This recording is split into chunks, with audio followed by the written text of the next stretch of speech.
Should we just use that as the Well, intro? everybody, we're here for the final time. Shut the fuck up, Jarkey Bacon, to talk about Vinland Saga episodes 15. I think we just established through 24 because we didn't do one every 4 episodes ever because we're liars and fools. The biggest liar and fool of them all is EliteAri. Here he is. Hi everyone, I'm here. That's it. He has opinions about Vinland Saga. My goodness. The second biggest fool of all time is Jarkey Bacon. He's here. Oh, it's me. I'm here, and I am frying. I'm gonna take. Can I take us on a tangent already? Yes, I can. All right. So this morning, He just doesn't exist. You know. no, He's well, not no, here he will be introduced later. We'll get there. We'll get there. Right. So this morning, I rolled out of bed and had a great look at my phone and realized it's going to be a whole 31 degrees Celsius today. I'm going to be a fried piece of bacon, and so I'm like, I need a fan. I need to go down and be an adult and get ourselves a fan. So I went and, I'm a cycling menace, right? I'm on the streets. I'm tearing up the lanes. So I'm a bit out of practice for my driving. And so I'm driving around. I forget to, I get honked at because I'm not going on a green light, because I'm in my thoughts, classic stuff. Someone kind of waves a hand at me like I'm doing something wrong, and I don't know what I did wrong, but I probably did something wrong. But anyway, I managed to procure myself a lovely fan. And then I got back home, had a look at the fan and realized, well, the grill's not working because it doesn't have 2 whole screws. Unbelievable. I've got a metal fan that's like 4 metal blades I could stick my finger in. Not having that, right? So I have to go back home. I've been back into town, get myself another fan. And so I've got at least 1 fan now. And I was feeling refreshed. I was having an absolutely delightful breeze in my flat this afternoon. And then apparently I have to turn it off. So I'm suffering for you guys out there. And I want you guys to know it.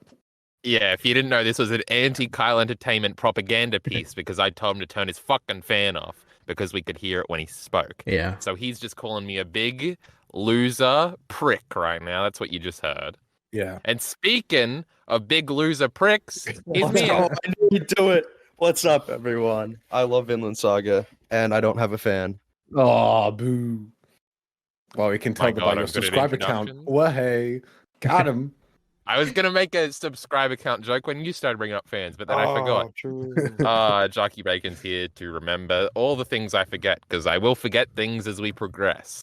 But nonetheless, we're here to talk about the remaining episodes. The Vinland Saga Season 2 anime is over. Everybody's ecstatic because they don't have to watch this shit anymore, just like me. And everybody else here, I'm pretty sure, watched them as they came out, except for EliteAri, who I'm pretty sure watched them all like last week or something. Yep. And I watched them all over the last like 4 or 5 days because, I'm pretty good like that. Is that true, EliteAri? Yeah, when it came to the last episode was coming out on a Monday, and it was like Saturday, and I'm like, oh, I could like catch up before Monday. Let me do it. And then I did. And it was great. I'm in rare form at the moment. I was watching all of those Mushoku Tensei things. You can see that on the OrdinaryAri channel. He made me talk about this pedophile show that I hate. Actually, remind me to bring that up in comparison to Vinland Saga Season 2 later, EliteAri. You might like writing it down. I was going to transition. Oh, did you two both watch them week to week? I did, yeah. I do the 3. I like to let it build, so I have a whole hour basically. So that's what I was doing with my mate. And then he was off on holiday this week, so I had no one to watch with. Oh, so sad. But actually, it was great because I could watch the opening and ending without having to skip it, which was great. Yes, they're if you both skip those, bangers. you are a mongoloid. Yeah, this ending ruined me. I didn't like it. We're going to talk about it. Oh, I had 1 point to get through before the ending. Oh, what was I going to say? Bacon, this is the first thing I've forgotten. You're supposed to remember it for me. What was I about to bring up? Mushoku Tensei. You're going to come out hard with something that I hate. You are going to take your Alzheimer's pills this morning. Yep. No. All right, we're moving on to the ED and endings. They still fucking suck. Remember when Vinland Saga had the greatest OP and ED combination of all time in anime history with River? I was going to hum it, but I keep thinking about the Bombay Royale River song, and it clouds my judgment in my memory. We remember it. And then the greatest ending of all time, Without Love. We love that song, Lamau. And now we got some shit fucking OP and ending that Mia wants to defend right now. Oh, come on. Survive Said the Prophet is so good. Please. They talk about the sun Is and the that the moon. OP or the ending? For the ending is okay. It's all right. It sounds okay. You The see OP. Snake stab a dude. That's like the coolest thing you'll see in this entire anime. Yeah, they had the best animation in the whole series. What happened? Victim. I remember it now. True. Ooh. So good. Yeah, Thorfinn's like Jesus, and then he gets stabbed. No, that's Yeah, just like what was going on there? From what I know, apparently that's. I think maybe we said this last episode. Actually, the last time we talked, but No I one's think remembering that. it was yeah, probably it was directed by the guy who directed the Attack on Titan openings, the first 3. Oh, So that's why it's so good. I did not know that. Well, he also did Death Note. you got Death out of Note there opening. before those started to suck, huh? Remember Red Swan? What a shit fucking song. True. That's Ari literally came the out. best one. That's literally the best one. Like a Oh my fallen God. What's the truce, guy? What's the truce? What's the truce? I just don't know. I remember what I was going to say, Bacon, you idiot. I was going to say we have recurring plot threads throughout our own reviews that we were going to bring up. One of them was that Chainsaw Man, the anime, still fucking sucked. I got all this because I was just rewatching them, as I told the boys off stream, but I didn't tell the audience yet. Bacon's friend and Mia's friend, I believe. We've also got to get updates on their opinions because they hated pacifism or something. So yeah, I watched this fucking shit. The other one was the EDs and OPs I wanted to bring up, and singing. Those are our plot threads, so we got to get to that. So don't let us forget. So, Bacon, does your friend still hate Vinland Saga? No, he really enjoyed. He was super hyped about the Snake Thorfinn fight, because it is amazing. And then Me too, bro. Me too. So he liked that. I think he enjoyed all of it at the end. Actually, he had a good time. Genius. I don't think he was Did like your friend hold up as well? Yeah, Oh, yeah, he Bacon, really go liked finish. this season. Oh yeah, you want to finish, Bacon? Oh no, you good? no, Okay. you go. Yeah, no, he really liked it. We were watching every week, in person, and I remember after episode 9, he was like, "Is Thorfinn even going to be the main character anymore? If he's not going to fight, what's going to happen?" But I think he gets it now. The only we're going to talk about this episode when we get to it, but the funniest thing is when that scene where Arneid's in the barn and the guy is watching her and he's like threatening to rape her, and nobody likes that, obviously. Classic. He was like, "Oh, ew, I hate this," and then Kettle shows up and he's like, "Oh, thank God." Not exactly the reaction that you poor soul. You poor soul. But yeah, no, we watched the last episode the other day and he took home book 8, so he's gonna be reading now. Oh. He has to read from the start. Don't let him get away with that shit. Hold up. I wrote some other stuff to suggest as well. Since last time, my boss at work, we have a bit of an anime contingent at work, and so he's a fan of Mushoku Shinkai and like some of his like 5 centimeters per second, whatever it is. Whatever. So he's like a very anime like normie, I guess, but he knows about it. He likes his K-pop and stuff, and so he then asked me, "Oh, so what would you suggest? What would you suggest?" And I'm like, well, I'm watching this show that's airing right now called Vinland Saga. I'm hiding my power level fully. Okay, I don't want to unleash. Sometimes you got to do that. I agree. True, I yeah. agree with this method. So I'm like, I'm a big fan of it. I was also saying FMA Brotherhood and stuff like that. He's also based and doesn't like Death Note like me, so great. Jesus. We're best pals. And so then basically he started watching, and I think I made a tweet about this way. What was it? He's Welsh, and so he came up to me one day at work when he was watching season 1, and he says, "Oh no, my favorite character died." And I was like, "Oh, have you finished the season then?" He was like, "No, I'm on episode 16." I'm like, "Oh, okay. So who died?" And he's like, "Oh, Ragnar. I really like Ragnar." I was like, "Oh, okay. Well, there we go." And so anyway, so we got to that point, and he was like, "Season 1, it's all right. It was okay. I enjoyed it, but what wasn't? Yeah, I'll watch the next season. There's more. I have nothing better to do." And then he comes back to next week, and he's like, "I watched all the episodes. It's the greatest thing I've ever seen. I love Einar, my boy." And I'm like, "This guy, my man. Let's go." And so now he has read the whole prologue arc in manga form, and he has bought up to all the mangas. So we have a new convert. He's what a guy.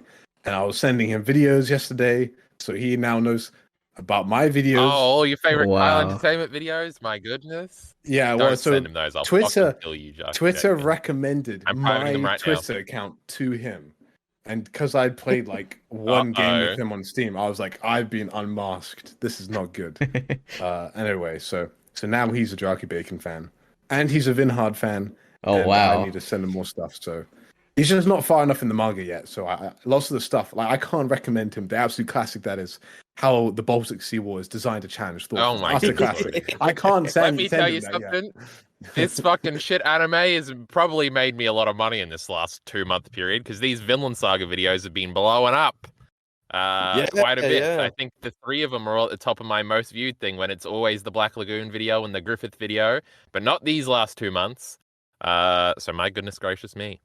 Yeah, I've been earning no money because I don't have enough watch time. But yeah, no, my healed video is still. I upload a video and it's doing worse than my healed video. It's unbelievable.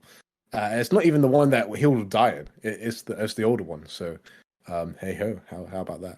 Because that video. I just watched all those videos. My goodness, I know. Oh, I even watched the AMV Bacon update. Oh, nice. Good. I waited until today when I finished the anime. I only had 2 episodes to watch today. Didn't even have to crunch that much. You know, I'm pretty good at this fucking shit. Did it get at least a good? I hope it didn't get an okay on your amazing list. Oh no, it's not. The AMV did get a good. All the other videos got a great. But it's just these AMVs. You only like them if you know the song. But what do you say? No best of year contenders. Well, the fucking other one that I was, it was brought down by my conscience of not knowing whether or not it should be on the list, but I'm just cowardly not committing to it. I don't think the audience knows what the fuck we're talking about right now. But so kind of no, I guess it's not a video of the year. Didn't you already have a video of the year? Why are you being?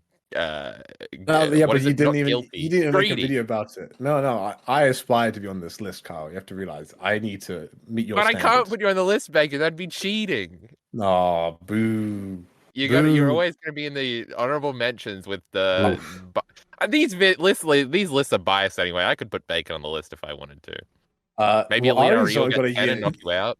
Well, Ari's got a year for True. Year contender, right? Which is his. I have to open this Excel spreadsheet. Oh my god! And check. Wait, do you know what we're talking about? Who doesn't? No idea. Kyle Entertainment over here has videos he makes every year about the best videos that come out that year. And I have a working spreadsheet of all the videos I've watched this year. And I've watched some videos by a little idiot called Jarkey Bacon. You might be familiar. And now we're checking. Oh, and I have a ranking system, right? We've got, hold on. I need to remember the ranking system. I think it's bad. Okay, here we go. Terrible, bad, okay, good, great, video of the year contender.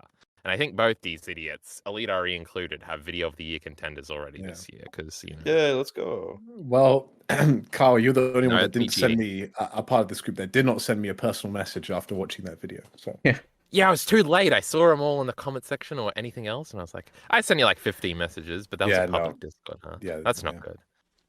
EliteAri does have one. It's that Cosmos Fiend one. Yeah, only one because he's lacking. Yeah, black holes and stuff. You seen that video, Mia?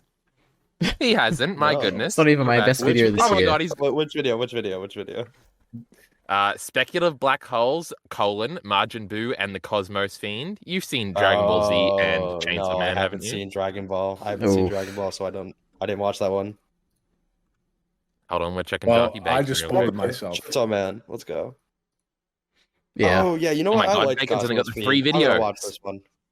I don't care about Dragon Ball spoilers. I'll watch it. I don't care. Hell yeah. Goku wins. That's the biggest Dragon Ball spoiler I can give you. Dude, no, he doesn't. Goku wins. And he dies Goku as well. Wins. He also dies. No. Goku. Does he die to Superman? Yeah. We should talk about Vinland. No, he beats Superman. Yeah, Vinland Saga. Episode 40. Wait, overall thoughts. You haven't even done that. Kyle, lead the discussion. I was going to say, which idiot let me ask people about their friends before themselves? You morons. EliteAri, overall thoughts on these sets of episodes. Okay. I think. Them. Well, I think all of these episodes are better than whatever we've talked about so far up to this point. I enjoyed these last 9 the best. I think they Because basically, well, there's two sections here. I think there's like the Gardar. Wait, no, is that his name? I'm mixing up all the names now. Gardar and Arnid, that stuff, and then there was the Canute and Thorfinn and all that stuff. I think the Gardar stuff was way better than what I remember from the manga. Like I was very engaged here. Like both entertainment wise, like watching, and also emotionally, I was invested. Kyle, I've got your back on this, man. Does Kyle disagree? Oh my god! What's that? Say yes.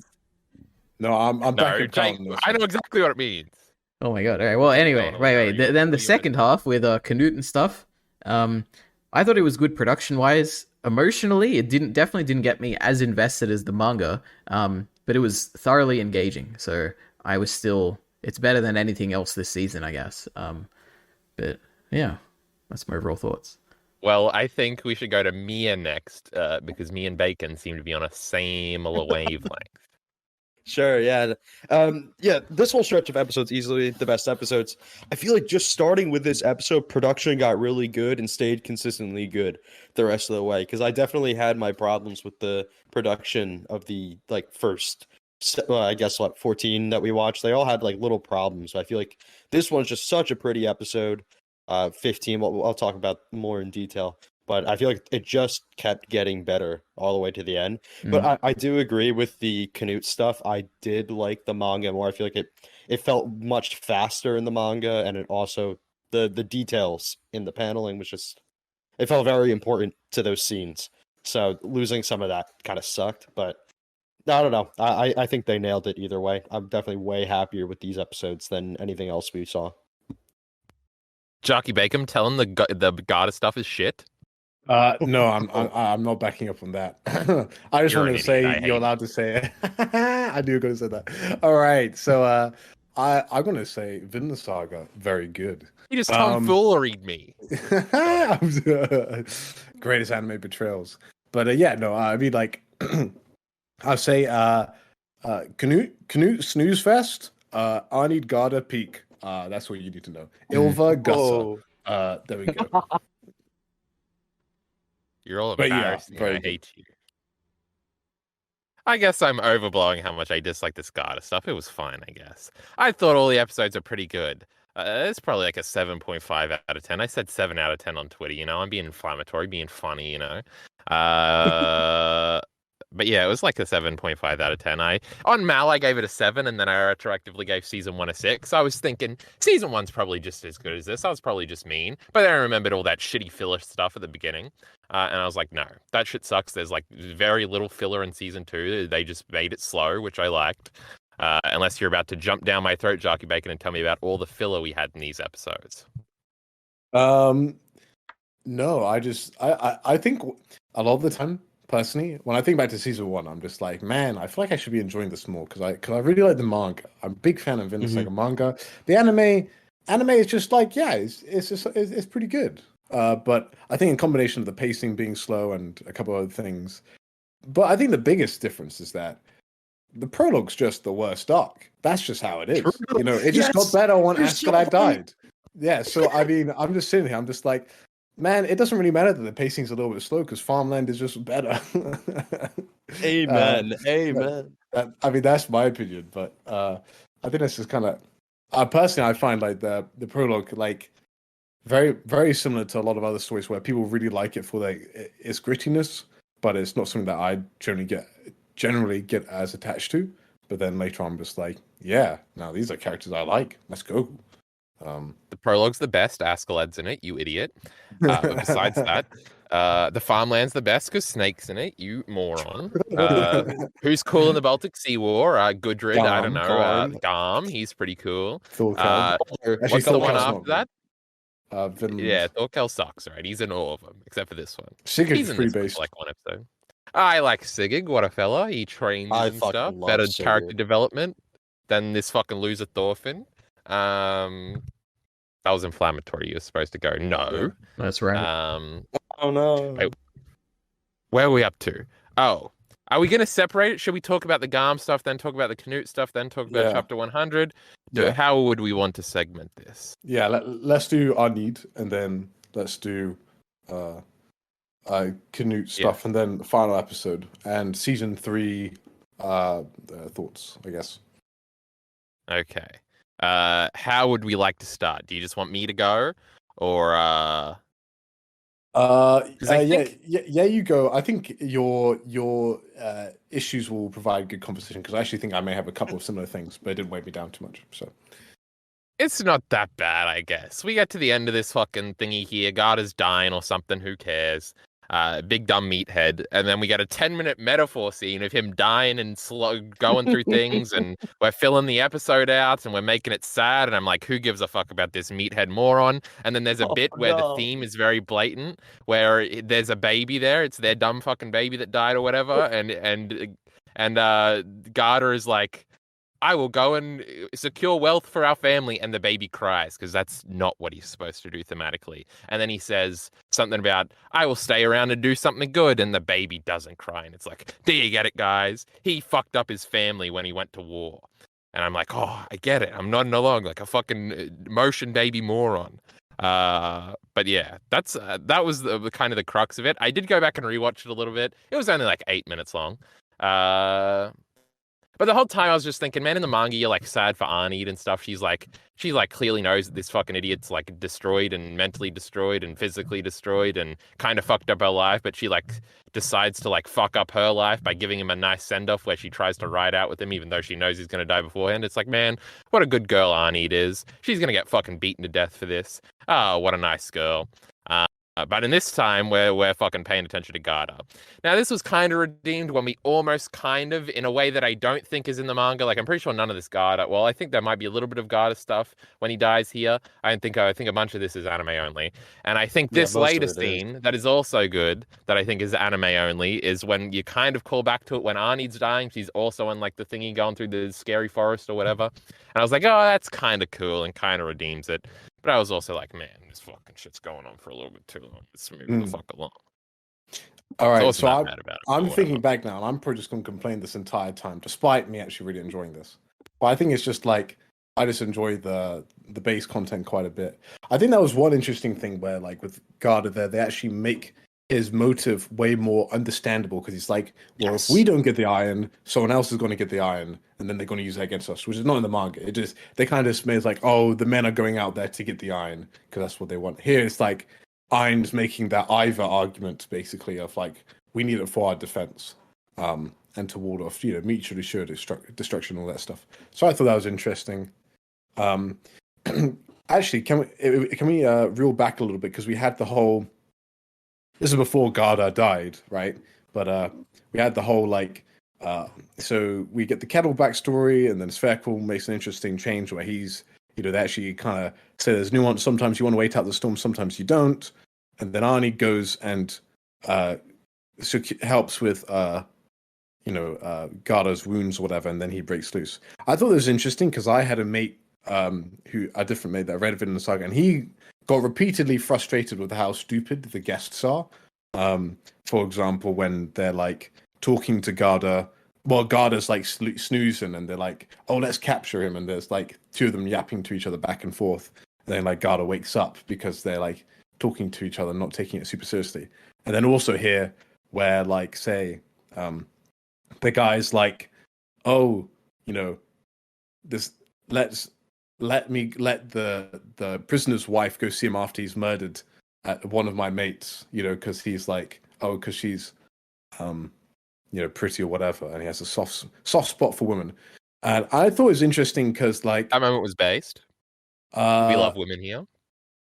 I thought it was interesting because, like, I kind of forget actually how bad the farmhands are because I think they're actually worse in the manga, but it's easier to overlook small little bits of dialogue that aren't brought much attention to because the anime forces you now to pay attention. So when like Arnie is like crying with Garda or whatever, right? Like, and they're having this moment of reconnection, which I thought was very good. They're like making fun of her and be like, "Oh, suck his dick" or whatever. I can't remember something like that. They're like, "Why don't you have sex right now?" or something. Like, the guy really wants to. And I was like, man, these guys are just stupid. Like, I remember back to the first like time they introduced, there are two guys wrestling in like episode 3, and they fall off the cliff. And I thought that was a stupid anime moment.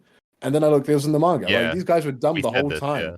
This is like, this is how they always have been. This is how they're consistently characterized because they are just the reason why they're outlaws is because they're incompetent, and then that in a cool way reflects upon Kettle because it shows that Kettle has no clue who he's hiring here, if they're any good or not, right? Because he doesn't know how to hire good men. Because he's not. And the one competent one he did hire was an accident. He found him. Yeah, exactly. So anyway, it was one of those things I quite liked, and I thought that scene was quite good. But then we had a one later on where like Arnie's now cleaning her stuff with and like Ina and Thorfinn figure it out, you know, and they come and like hush over the water basin while she's cleaning. And I thought that scene was like. The dialogue was like so unnaturally slow. It felt like they had to add an extra half second to pad out the whole episode. And I think this is like a repeated like issue I feel like with the anime is like the anime is having to fight like against its restrictions of 24 episodes, 24 minutes per episode every single time. And there's so many things where you can make this dialogue so much more snappy, so much more natural. To the fact where they want to add in this nice scene with Garda, but then they have to take out like a big Arnie dialogue moment where she blames herself all for Garda, which is not in the anime at all. Yeah. Despite whatever they had. And then they add on an extra scene onto YouTube, which is an extra scene in which they had to take out, you know, which was in the manga of Kettle rallying the troops and put it on as like episode 18.5 or whatever.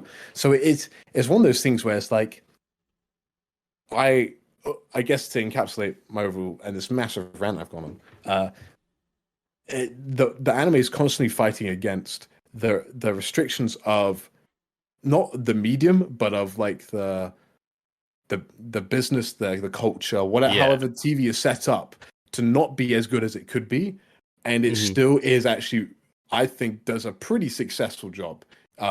Actually, a very successful job. I still really much enjoyed it, and whether that's, you know, on the merits of the base story itself, like I don't think it actually hinders it really much at all. So I guess, you know, what I'm saying is like, thank you, Yabuto, for making a banger anime despite being like restricted heavily. So yeah, you know, Bacon, I once made that exact point in a video one time. You remember that? Yeah, no, I think I've repeated that point every single time ever since I heard that great video.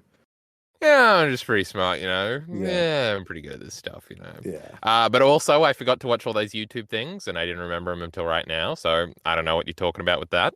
But yeah, it's interesting because I didn't remember that Arnie had anything cut. So there was definitely a focus to make it more about Garda than Arnie in that scene, right? Yeah. Interesting. Also, to clarify, I'm not sure how I feel about that. I like the Arnie focus, but anyway.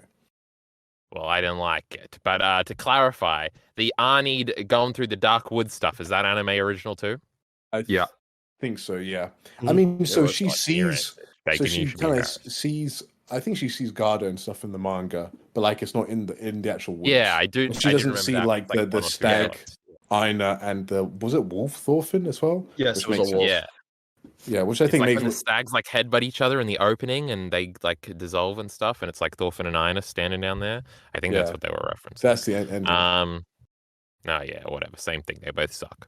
But yes, it's interesting. Oh fuck! I did have something to say. Does somebody have something to say more poignant about what Bacon just said? While I forgot my point. Yeah. The cut dialogue stuff. I don't get it, man. Because I feel like something weird happened with planning and production of this season, because it feels like they cut things that were from the manga and then added random stuff in like filler to make up that time. But why not just include the stuff you cut instead of having to pad out?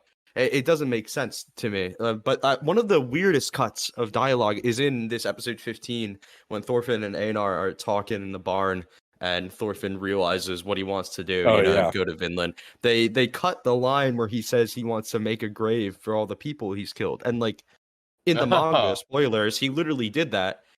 So why cut that line if you know it's going to pay off? It's weird. And they also cut the funniest Einar line ever where he tells Canute he's never held a hoe in his life. Why is that gone? I'm very bummed out about that. I don't know. They did a good job, but I don't understand some of the decisions. Yeah, but at some level, I mean, maybe they are rushed or something like that. But I also believe like they must have thought about this stuff. There's no way there wasn't like the cuts content from the manga has to be a specific decision, and they've thought about. And so I feel like there must be a reason. I didn't think about that. Yeah. And so, like, yeah, I mean, like, even the Arnie one, this is like some of the most emotional we see her in terms of her dialogue that characterized her and her view of herself, where she calls herself a wretched woman, how she was blaming Garda this whole time for, like secretly, and now she resents herself because of Garda's situation. And it kind of compounds what we know about Arnie, but also enriches her character a lot. And I was really reading that. I was like, wow, this is actually, something I guess I skimmed over a little bit when I was reading the manga, but this actually gives her a lot of character. And it's a shame that she has like this outburst and breakdown.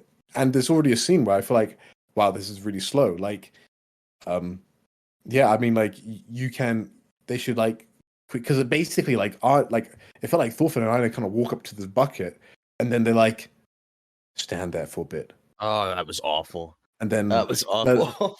Should we crouch down? Okay, let's crouch down. But after we've talked a little bit, so Snake can clearly hear what's going on. Like, there's no like pace to it where they're like, oh, like there's no, I guess not. It's not dynamic, I guess, in how lots of dialogue feels. And that's not to say that the actors don't do a good job. I think Arnie's voice actress actually kills it. She does such a good job that she makes the animation look bad. That's when a voice actor has done well in anime, because the animation can't keep up with the emotion. So it feels like you get this weird disjoint where like the emotion can't keep up with the animation can't keep up with the immaculate emotion on display. So it's a wacky phenomena. Well, fellas, talking about emotion, talking about voice acting, it's about that time. You know what time it is?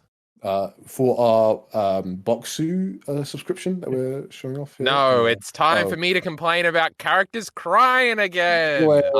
This was coming. Oh my god. Oh my god, so much in this fucking group of episodes. The worst were all in chapter 100 or whatever the fuck that episode was called. But we're not up to that yet, Bacon. We're going to fight about that, Bacon. Oh my god, it's going to be so fun. But Arnie didn't have any. I think that was the point I was going to make. But Thorfinn had so many again.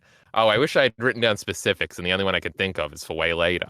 So I don't know why I brought it up now, but I would have forgotten if I didn't bring it up now. Where's my note about it? Oh, it just says crying is bad. Well, that doesn't help me very much. It sucks. Who was crying, Bacon? Remind me. Mostly the last episode where he's crying with his mom. Aina and Thorfinn crying when like Aina gets big baby rage. Oh, it's always the worst when they're making fucking mouth noises before they cry, and it's like, this is the most shitty anime thing I've ever heard in my life. Where they're going. Did that pick up at all? No. That was funny. Yeah, no, I know exactly what you're talking about. Pisses me off. All right. Adults don't cry. Well, it's also one of those things where like the animation can't keep up with the crying and voice acting. Anyway, Mira, say what you're going to say. When Einar was crying, when Arne dies, he does like a hyperventilating breathing. No, that was good. I can't let you slander that. That's like some of the best crying. I really believe they killed that man's wife in real life to make him cry like that. Oh my god, wife, he couldn't breathe. Right? His crush. Count Ari, say something, man.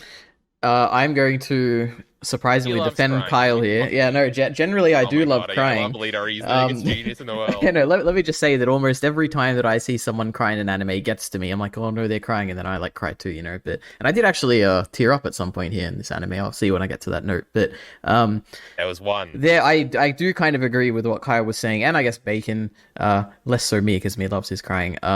That sometimes the voice acting didn't feel like it matched the animation for the crying, but it was a minor thing. It didn't bother me too much. I don't know anything about this match and animation. Wait, what's your problem then with the why do you hate the? So when the noises and I hate it and I don't. Yeah, but you don't like the noises because it doesn't match the anime, right? Like, or do you just not like the noises themselves? Nothing to do. What do you mean it doesn't? Like, he's just toxically masculine and has, oh like, my goodness. Yeah, okay, I don't side with Kyle anymore, right? I side with Bacon. That's it. Wait, I want to understand this for the animation point. Yes, okay. He is a genius too. Yes.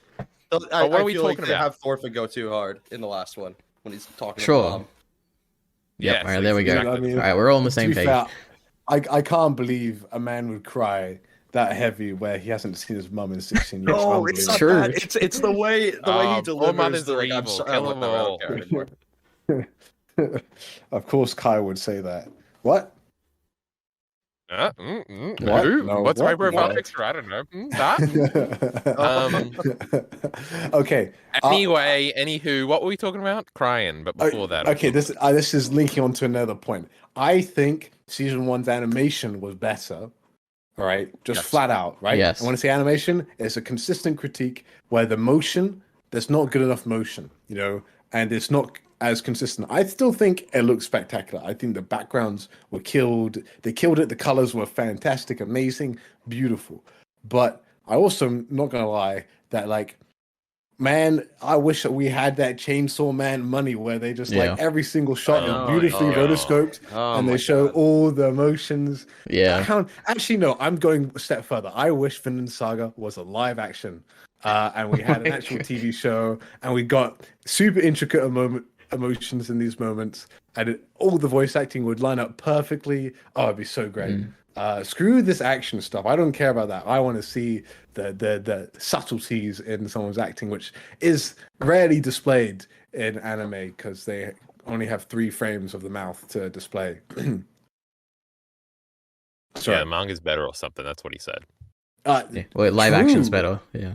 More expressive. Well, live action is better. Yeah, they should make. Why don't they make a Netflix? Screw this One Piece. Screw this Cowboy Bebop. Can we get a Netflix EliteAri stuff again? Animation? Do not. The monkey's paw is curling right now. Do not do it. How are they going to do you? Cowboy Bebop. Cowboy Bebop was all right. All right, good. Yeah, true. I just didn't continue it. How would they do Ymir? That's pretty easy. I mean, they have Chewbacca, right? They just get him in.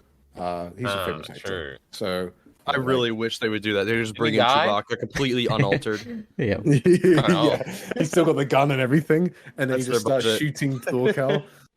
Yeah, he's got the crossbow. Sorry, Star Wars fans. I probably made you had a conniption right there and then. Are we up to complaining about Thorgil yet?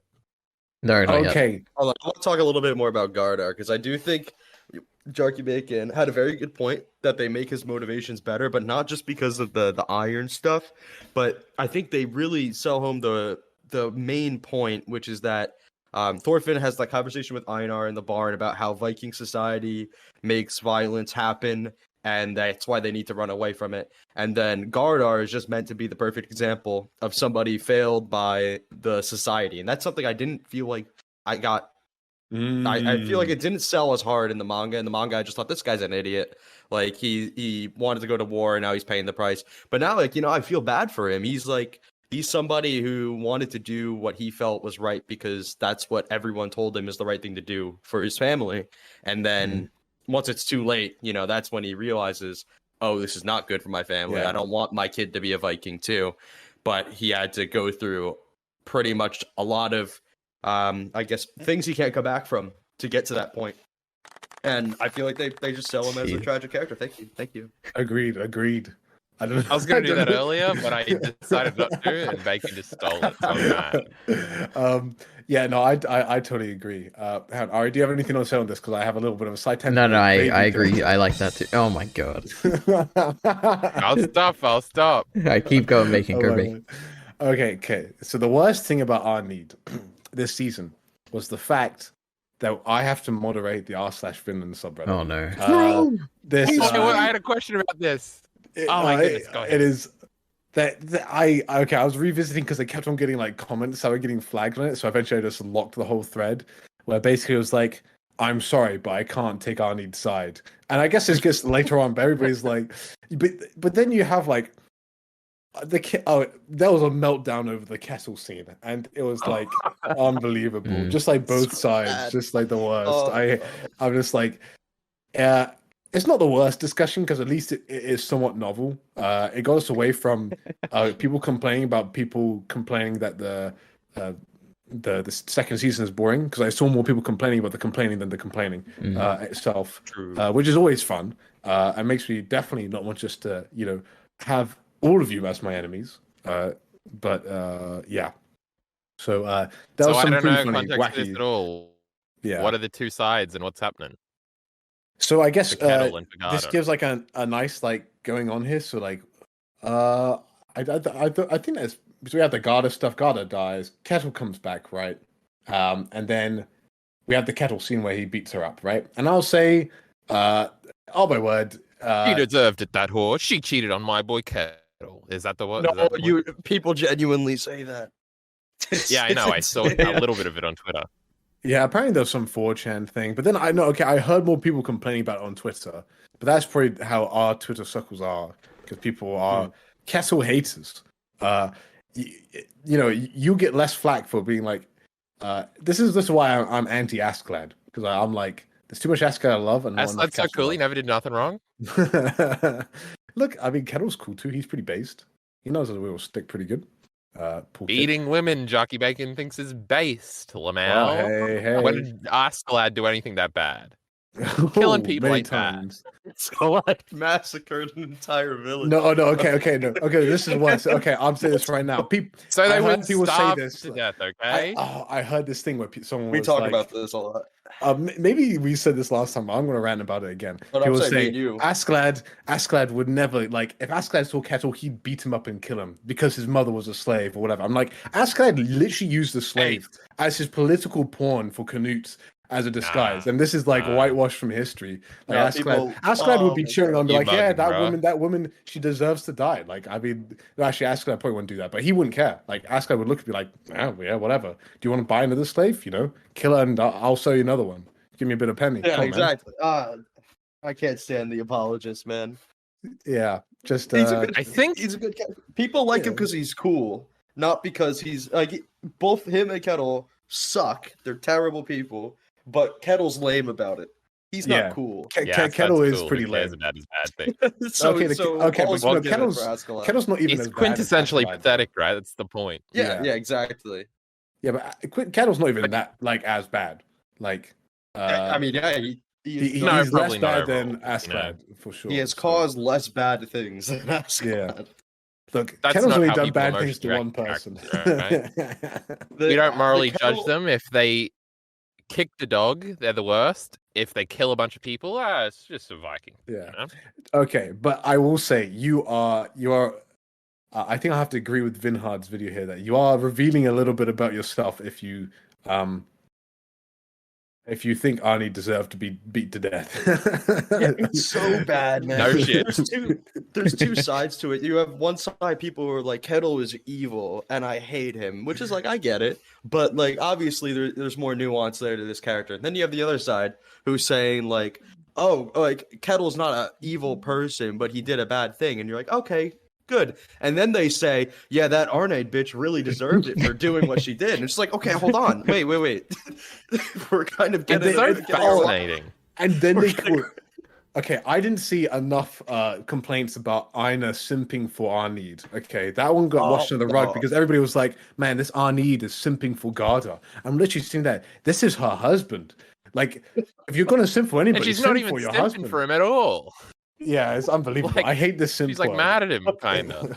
She's like saving him from death. That's pretty simpy, Yeah, it's fascinating. I think the mindset is so interesting because this is a thing across like all of the shows I'm into where it's like man cheats, it's fine. But an inkling of a woman cheating or even thinking about another man will send like fan bases up in arms. But it's not even always that. They always complain about it through the facade of something else. But it's fascinating the mindset that it's always like, it's clearly just a general insecurity in men that like, man, even if the girl is with me, she's on her phone right now and she's thinking or talking about somebody else. And it's like the epitome of that in Arnie form of like, she had an ex-husband, or it's like the idea of the fact that she ever had sex with somebody else in your mind. And it's like, I gotta fucking freak out.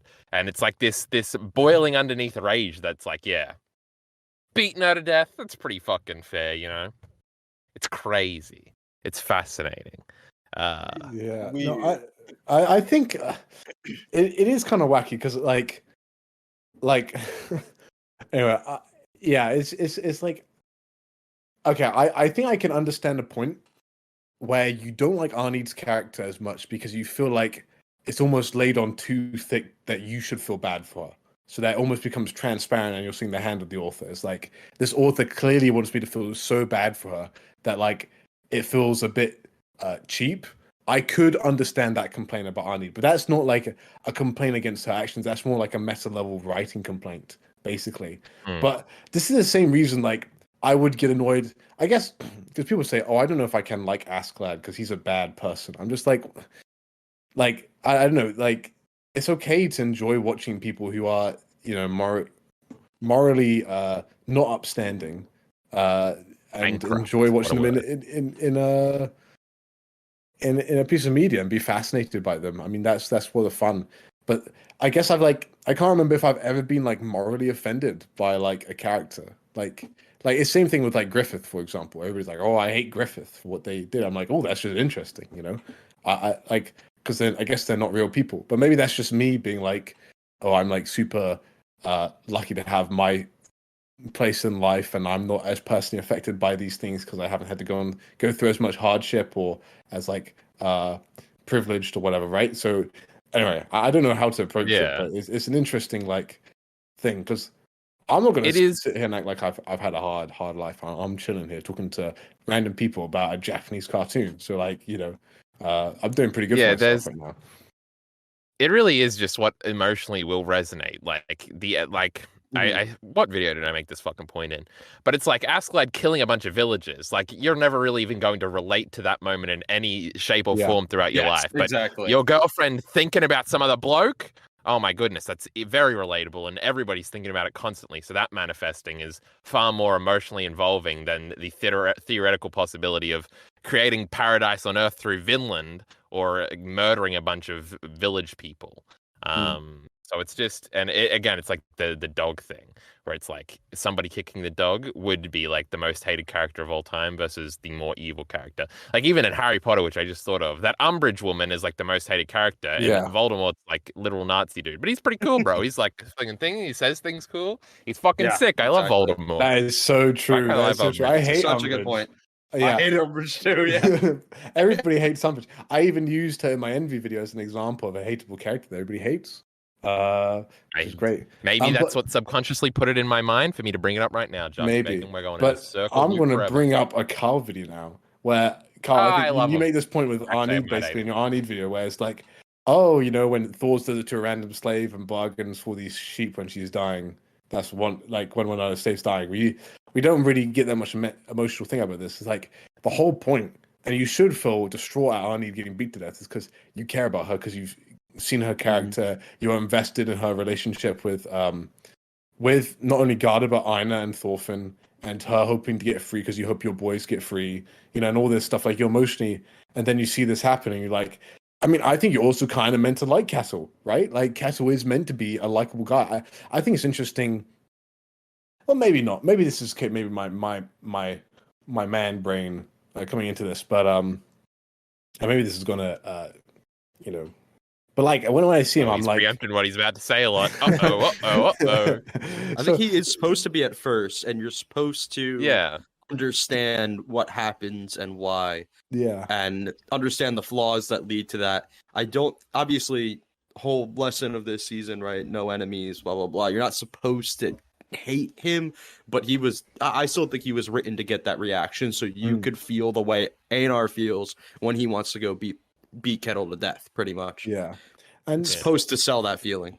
Yeah, I think also, so like, well, you meet Kettle, and I think it's like relieving for me, because I'm like, this guy seems to actually have a good heart. He's nicer than other slave masters. I know this is a whole thing where people are like, oh, he owns slaves, therefore he's automatically bad. And then you have this other group of people with like, well, for the time, ... And then it's like, oh my word, this is like becomes super toxic from there. But then you see him in bed with Arnie. And when I read the manga, I didn't quite clock it, but like, that is like, you know, he is having, you know, by definition, unconsensual woman. That's not consensual. Yeah, non-consensual sex, or very often with her. Basically, that's what's heavily suggested.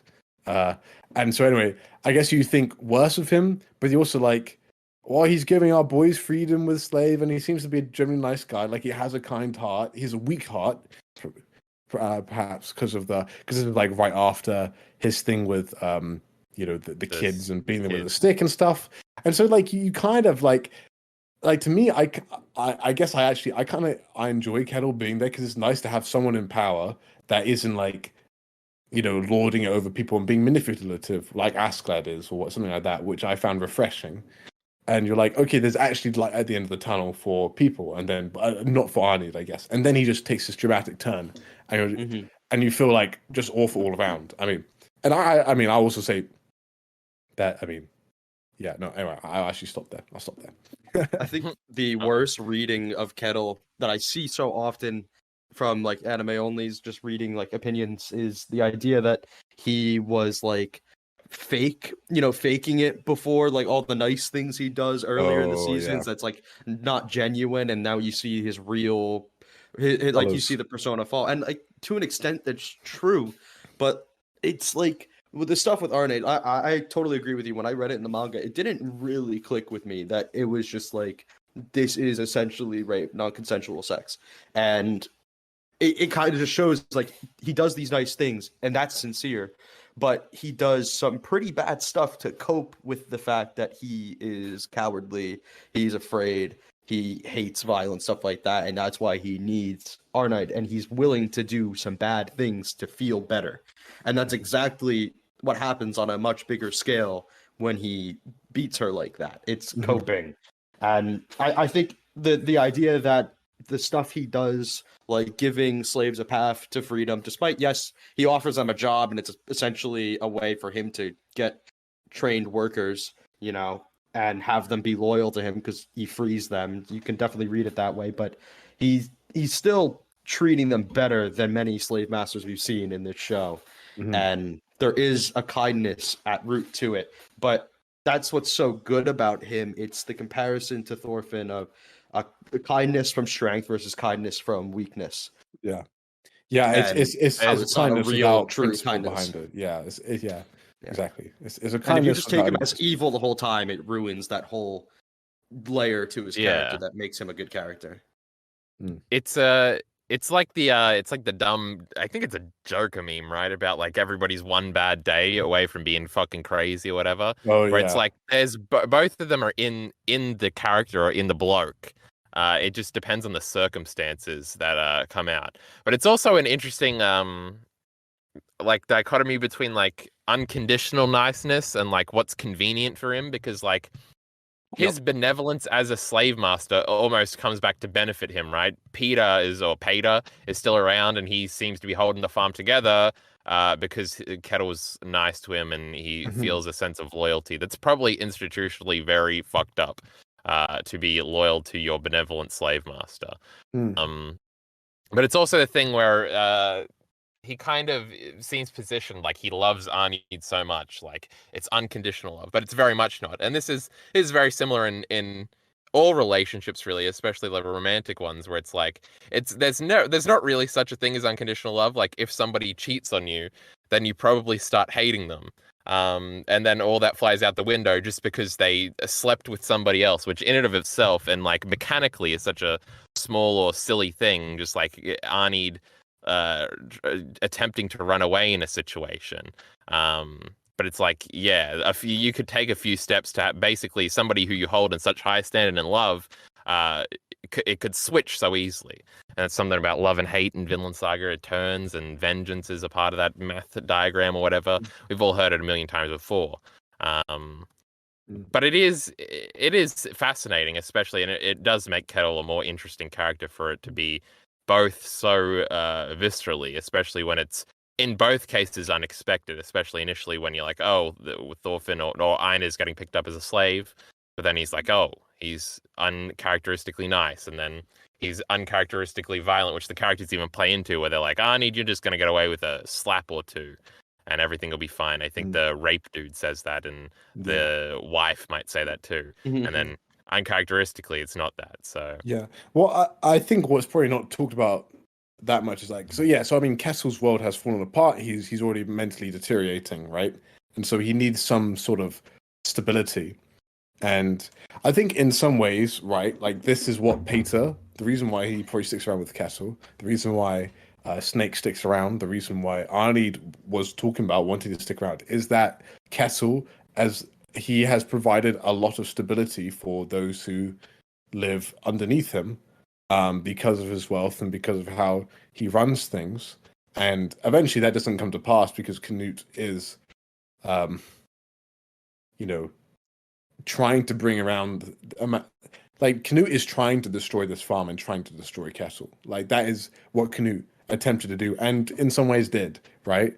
And the thing is, so then Kettle's lost all his stability, and because he's quite weak and unprincipled, he then like his wife comes out to tell him and says, "Oh, that slave girl you're sleeping with, or whatever, right? She ran off. Her husband came and she ran off with him," which is not the whole story at all.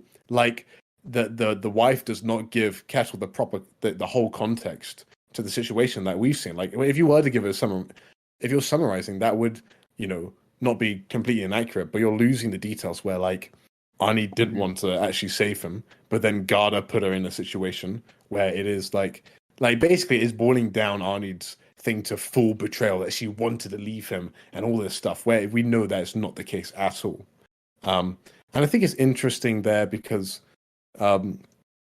it just adds more complexity to the whole Cal conversation, where like he's acting on, and he should have, right, if he was a responsible person and more just, he'd go and actually examine the whole situation before dealing out justice, basically. But because he's in this emotional state and he's weak, he resorts to a very awful outcome. But it is like, it's just morally complex, which is what makes it interesting. That's what I'm trying to say, I guess. Okay, beating women is bad. EliteAri, you agree? Let me chime in then. Yeah, beating women is bad. Yeah. However, I want to say that I think the anime made Kettle 100 times better. All right.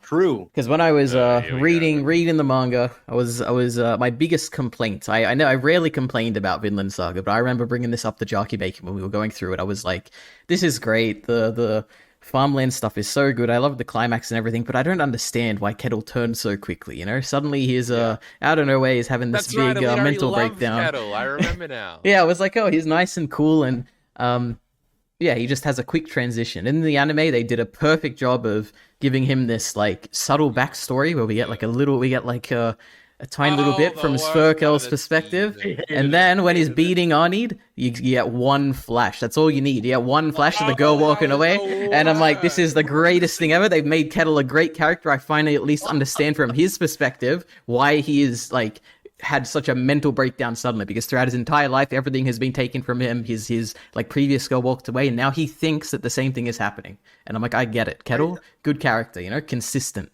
I understand at least a little bit. Makes him better. I think the anime makes him better because it forces you to take your time and listen to him and see the hints, and then it doesn't feel as sudden. Because when I first read, I absolutely agreed that it felt too sudden. I was like, what the hell happened to this guy? He seemed so cool.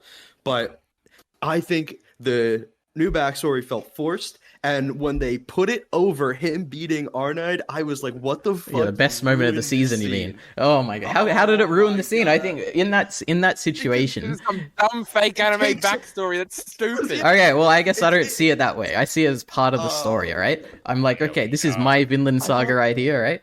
Oh, okay. It felt heavy-handed to me, forced. It felt like they're forcing it in there, and when you could have been showing the real like brutality of the scene. Okay. This is okay.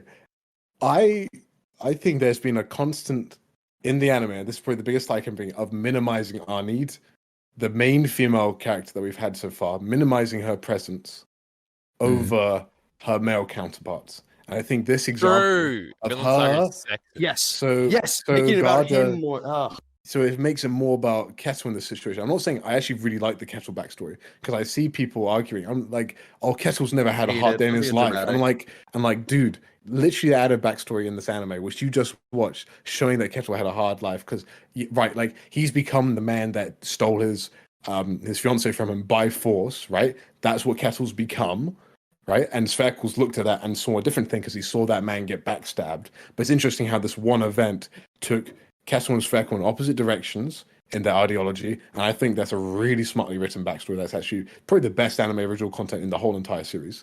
I actually agree. But the issue is that in the manga, like there's the blacks and the sudden shift in lighting, and it becomes so heavy and becomes so like focused on the character like expressions and stuff. And this will sound bad, but there wasn't enough Sakuga. There was like it just like wasn't fluid enough. There wasn't like this need to be the best animated scene in the whole entire season, in my opinion. But then which one are you talking about? Of Arnie getting beat. Okay, it needed to be like it needed to be absolutely like gut wrenching, and I feel like it wasn't quite enough. And I feel like part of the pacing of the backstory over top, I think that's a really like I think that's it's appropriate to think about that, but I don't think it is something that needed to be shown at that time, I guess, basically. But I will also say that I'm super biased because I think that's probably my favorite scene in the manga, which is probably bad to say, but Jarkey Bacon likes watching women getting beat to death. Write it down, everyone. Write it down. I did think when I watched it initially that he didn't hit her that many times, and I expected, because I think I had heard that it's going to be a gut-wrenching episode or something, like the week before that episode came out or something. And I was like, he hit her like 3 times. I'm like, is she even going to be dead from this? That was a little weird. So yeah, they were doing Kettle Apologencia with the shitty backstory that they shoehorned in to make him sympathetic, big fucking loser, and they didn't even make it that violent. So this anime loves Kettle. They hate women, as presented with them focusing on Garda when Arnie was dying or something. That, man. Yeah, me right now. I agree. True. What was my point there? Oh yeah, he didn't hit her that much. That was weird.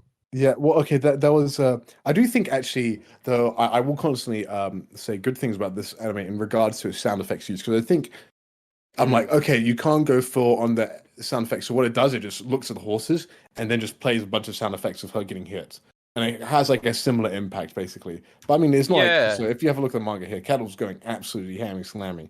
But I also, it's such a good scene. I love it so much. Where you're like, you have this like roller coaster where like. So initially, like the wolf or what his wild dog is like. I mean, they take this out of the manga a bit less explicit, but he says basically the same stuff of how he like of like the bad things that the guests would do to her because they killed their brothers and stuff like that, or just highlighting how bad the guests actually are.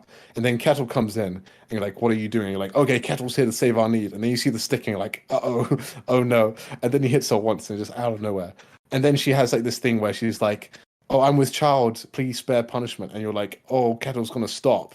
And then you realize it goes the other direction, where he gets even more insecure about it, which it gets even worse. And so it's just an absolute roller coaster. And then I love that Snake's just like, "Don't worry, I won't stop you if you want to kill her." But Snake based, am I right? She's your slave. Feel free to kill her. Anyway. But yeah, like the expressions are so good. The black and white paneling is incredible, and they even cut it's just the hard to do. Yeah. So yeah, the horses were in there. Anyway. Yeah, I did think what was there was sufficiently violent enough. I just don't know if there was enough, you know? Yeah. This is weird though, because now like there's this whole thing where I'm like, I'm not sure how I want to discuss Kettle online. Like, even when I was making the AMV, I was worried about including the scene where, like, Kettle pokes her side with the stick. Because that's, like, one of my most gut-wrenching, like, panels for me, basically. And I thought I actually did quite a good job in the anime. But I don't know if it'll, like, basically trigger people or something like that. And I when I say trigger, I mean genuinely trigger. None of this, like, oh, I've got to trigger the lefties. Make them mad. Yeah. So, I mean, like, anyway. But it's one of those things, like, hey, this stuff is in the manga, it's in the anime. Let's not, like... It's already been kind of censored. That's, this is part of it. So, anyway. But yeah. Yeah, that was the Arnie stuff. Are we complaining about Thorgil yet? Ari, do you have anything else to say? Yeah, sorry. I just want to... I'm very... Okay, no, you know what? Let me just say I completely disagree, actually. Let me change my mind on everything that you guys said, but it's all good. Let's keep going. Okay. Well, one thing we kind of skipped over though is the snake fight with Thorfinn. What we didn't talk about that at all. Oh, what true. do we think of it? Action sucks. We hate it. Oh no, it's so cool. They did do the thing though where they flash back to old Thorfinn, which I was like, I don't know if I want to be thinking how cool old Thorfinn. When he did his knives, and he was so cool, bro. It was cool. I thought it was cool. Okay. I love when he kills people. It's my favorite part. I wish we got more of that. It's like, wow, this is so cool, and instantly like, no, I should not be thinking of this. Yukimura, I'm sorry. It's not an axe. It's not a sword. It's not a thingy. No, it reminds me of that not interview. It was either an interview or a like author's note in one of the volumes where Yukimura is like, "Yeah, Vikings are scary and violence is bad, but they're pretty cool, huh?" Like he knows, he knows, everyone knows. Yeah. It's okay to let them be cool. Pacifism is lame. Thorfinn's going to betray his ideals in the end. That's going to be the message. I thought the sound effects were really good. I was so worried because I saw one of the clips in the reveal they were doing for the Thorfinn and Snake fight, and it looked awful because it looked like the backflip in episode 3, and then they had it. I'm like, nope, this actually kind of slaps. It's really cool, and they do the super anime moment when he has like the brain power nerve thing, which is so like unique to the anime. That was cool. So good. It was so good. I was like, when Vinland Saga's anime, it was good anime. I love the anime. Reminded me of that one time Askeladd was just a brain. God, Askeladd's the best. But yeah. And then Askeladd showed up in that scene. Oh my word! Oh, it's so cool. Good. That was good. Cool. Only problem, they did make it green and purple. I was kind of hoping they'll go for the blue and clear look. If that makes sense, but like the dark blue background. I don't remember the colors enough to comment. Another thing that people were hoping would get changed but didn't get changed was the reunion with Leaf. And I remember always finding it confusing in the manga. And then when I watched it here, add something there, man. Yeah, but then when I watched it, I was like, this kind of works. And Yukimura made a tweet about it and was like, nope, this is why I did it, and you're gonna accept it. And I'm like, I don't know if I agree, but you know what? It wasn't as bad as I remembered, or it was still pretty good. I totally get his point. Like, the stuff with Arnold that's just more important than it's supposed to sour the reunion. That's, by the way, seeing people on the subreddit be like, "This bitch Arnold ruined our reunion with Leaf." Like, come on, guys, please, please, she's in the bed dying, guys, give her a break. But I totally get why, and I feel like they could have just done a scene where they have that reunion, at least show that initial reunion. You ever heard of juxtaposition? I know. I see the reason, but I feel like it does come off as getting forgotten. I know. I was saying we could do that scene, yeah. But it's also the juxtaposition of jumping from the beating to, oh my god, they're right next to each other, and I totally get that too. But you can show the fact that the reunion was ruined and not just allow it to be ruined. I feel like it could have been done better, and I thought for sure they were going to do it better. Yeah, well, the thing is, we get this is consistent with how Yukimura likes to do reunions, as we'll come across. Don't bring it up yet, I'll kill you. But he has some meat, then skips away from it, and then has another conversation later, which I actually thought was really nice. Leaf talking to Thorfinn. I love Leaf in this season because I feel like it's so easy to overlook some of his dialogue. And then you realize, oh man, this voice actor's laughing all the time. He's really happy, but then he also has a stern wisdom to him. I'm like, man, Leaf is fun. I like Leaf. I think that's maybe one thing with the anime slowing stuff down. You realize even characters like Bug Eyes, when they don't talk that much, but you do feel oh, there's so much more emphasis put on them talking because it's slowed down basically. So it's yeah. We did in an original in one of our former parts of this discussion series freak out before Bug Eyes was introduced that he'd have a weird voice, and he doesn't have a weird voice, so haha to us. It's just weird enough. He still has a weird voice, but it's a good weird, and I like it. He's funny. I like it. Oh my god.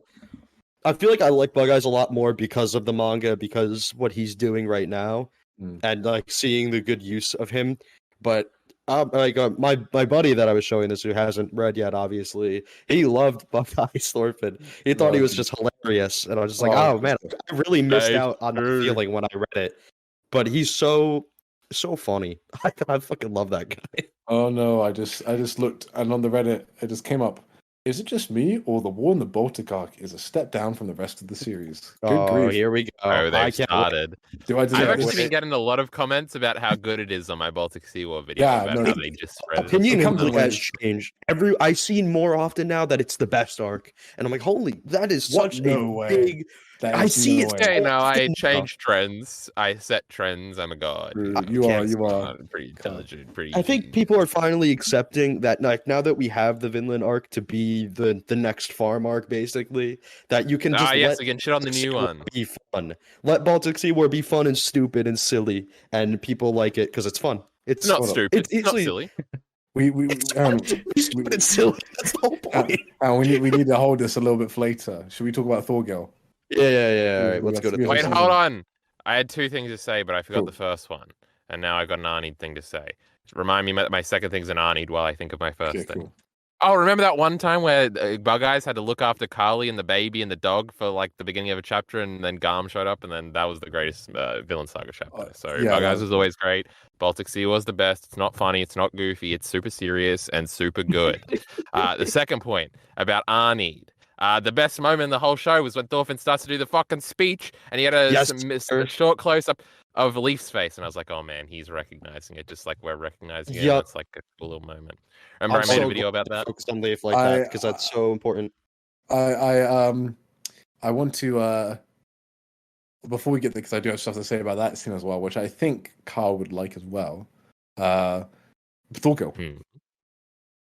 Well, I was gonna do Arnie stuff and then do Thorgil, but if you want to do Thorgil first, I'm on the edge of my seat. I'm not gonna stop you. Thorgil, greatest. What did EliteAri just say? I'm on the edge of my seat because I want to know what Kyle thought about the Thorgil moment. Thorgil, the greatest character of all time, best moment in Vinland Saga history, nearly killed Canute. The fucking anime ruined it. It was shit. It was terrible. For not one moment did I think it was kinetic, and not one moment did I think Canute was gonna get killed. Nobody in the history of the anime watching, I haven't watched any reactions yet, but if they pretend to do it, I'm gonna call them fake reactors, and they read the manga. It sucked. Anybody disagree? No. My buddy really liked Wolf coming in. Wolf fighting off Thorgil. That was good. Okay. But yeah, him attacking Canute, I feel like the manga did such a good job. That panel of Canute blocking with the sword and like the darkness and the sparks of the sword. Oh man, that was just so good. But yeah, I feel like it wasn't as strong. It felt like the approach was dragged out.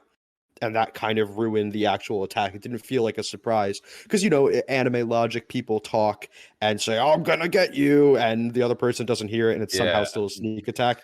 Doesn't sell very well in the anime. It is fundamentally a different structure where in the manga, he does say it, but it's also the panel of him getting out of the water. So it's also communicating that he's getting out of the water to attack. So it's also instantaneous.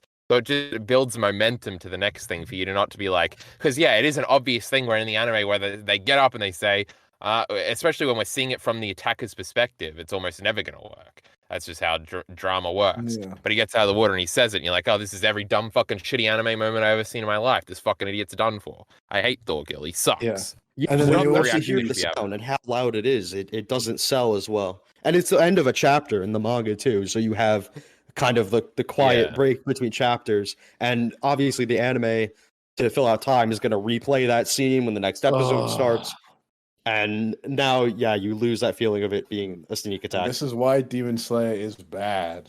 True. This is another thing where the anime is like, dude, just play the scene. If you're going to cut, because they did do this other places, just cut the dialogue there. You just need them to see him get out of the water, watch him come up, then have the scene. Now it's never going to look as good as Yukimura's drawings, because there's so many times where their eyes go white, and Aina has this later, and it looks so infinitely better in the manga.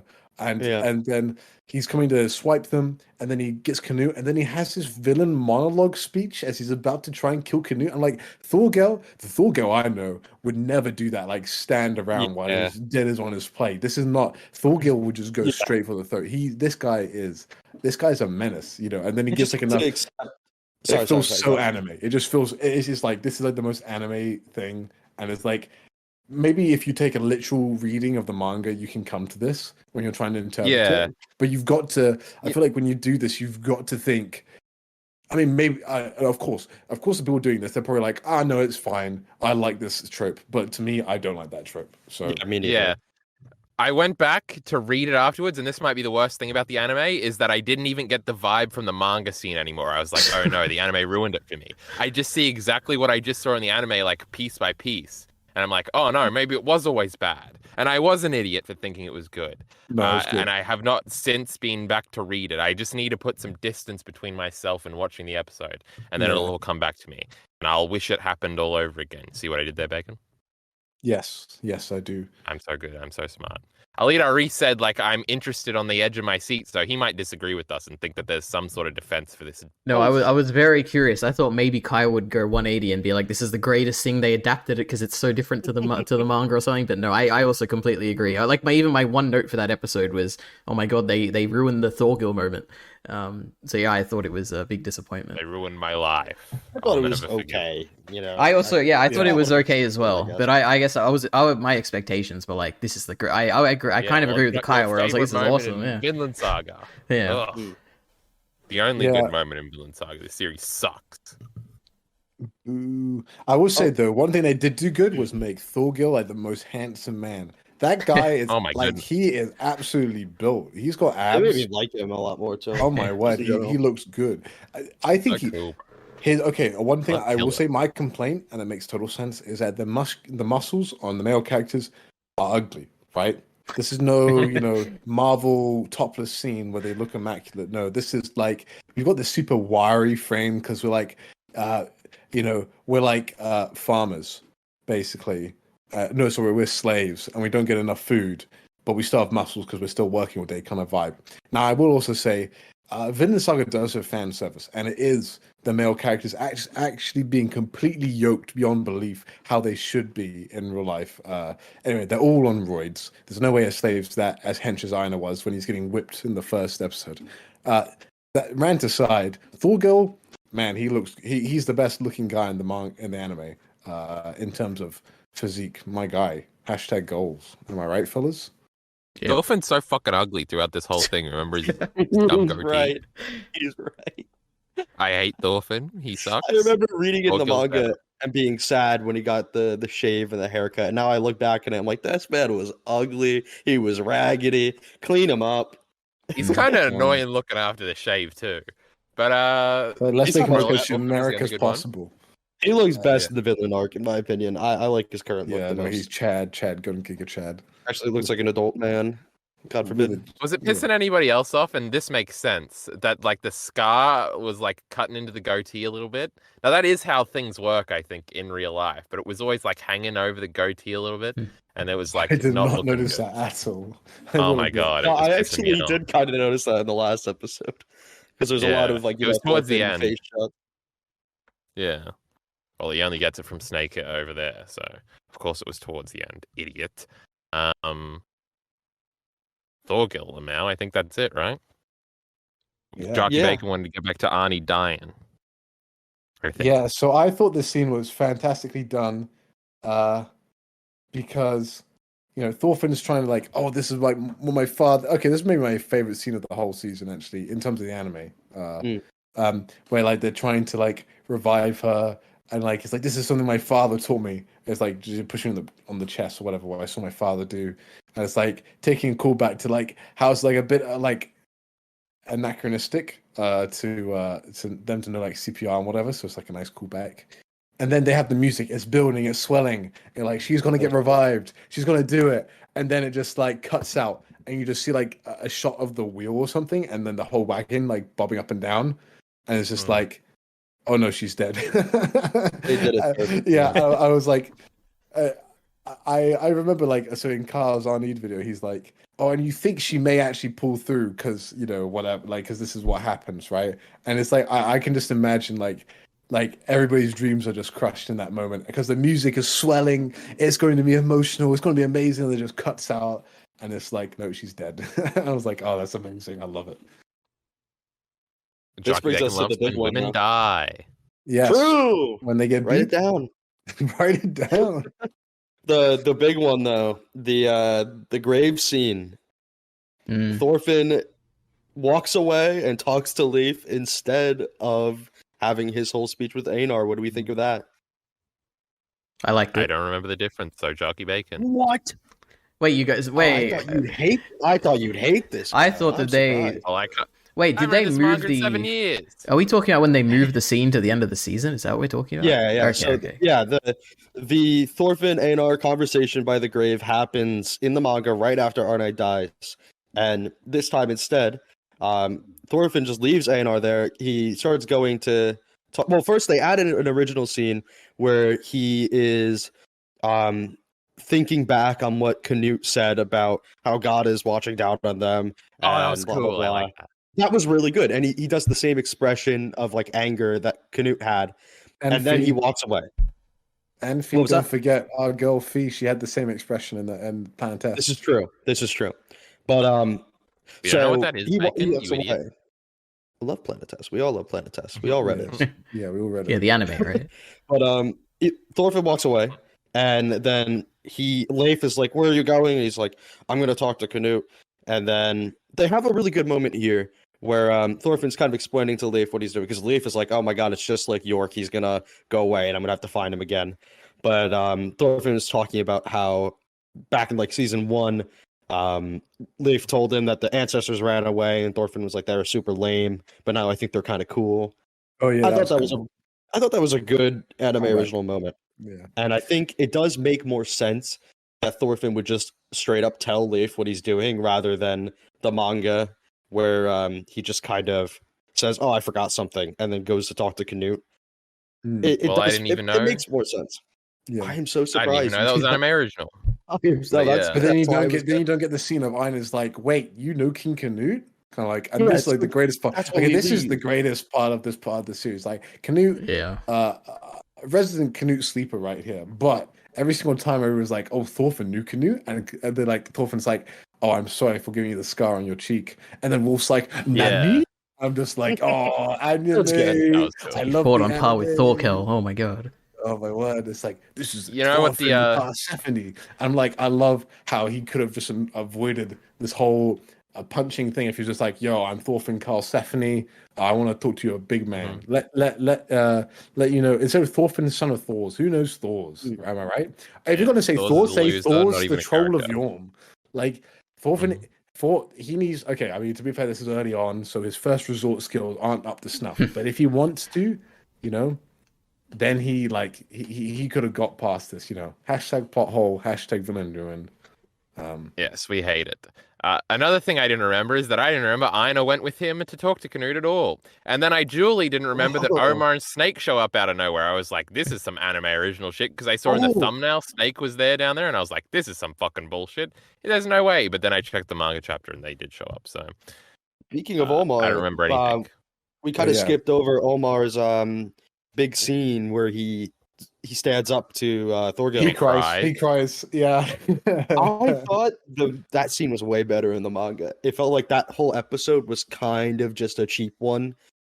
Save on some money, save for the big episodes coming up. Yeah, I did not like it very much. When you've got less like movement and the colors are making up for it, and you've got big swells of emotion, when you just got a simple expression, the manga is going to do it better every single time. Exactly. That's just how it is, right?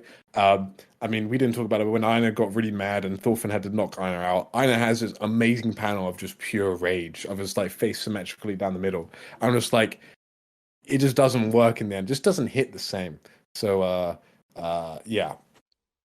I still think I thought this when I read the manga, and I still think it now. Thorfinn punching Einar there is weird. I don't like it. It doesn't make sense. That's pretty bad. It doesn't really seem like a Thorfinn thing to do. I don't know. What do you guys think? Am I crazy? Am I holding it to too high standards? No, I think because Thorfinn and Einar completely understand each other. I think that's the reason he can punch him. I think it makes sense that way. Because it's like he knows that there is no possibility that Einar's going to misunderstand him here. I don't know. It was okay. That's fair. It's okay to punch your friends. Yeah, because they know that you don't mean it, all right? Yeah. Punch his friends. Yeah. So Ari, when I meet you, I can punch your slave girl, Yeah, you can punch me. Yeah. They beat her with a stick. Sorry, you have to make it very specific. Jesus Christ. Please don't misquote me. Let's talk about 100 Punches, because this is when I realized something about anime fans.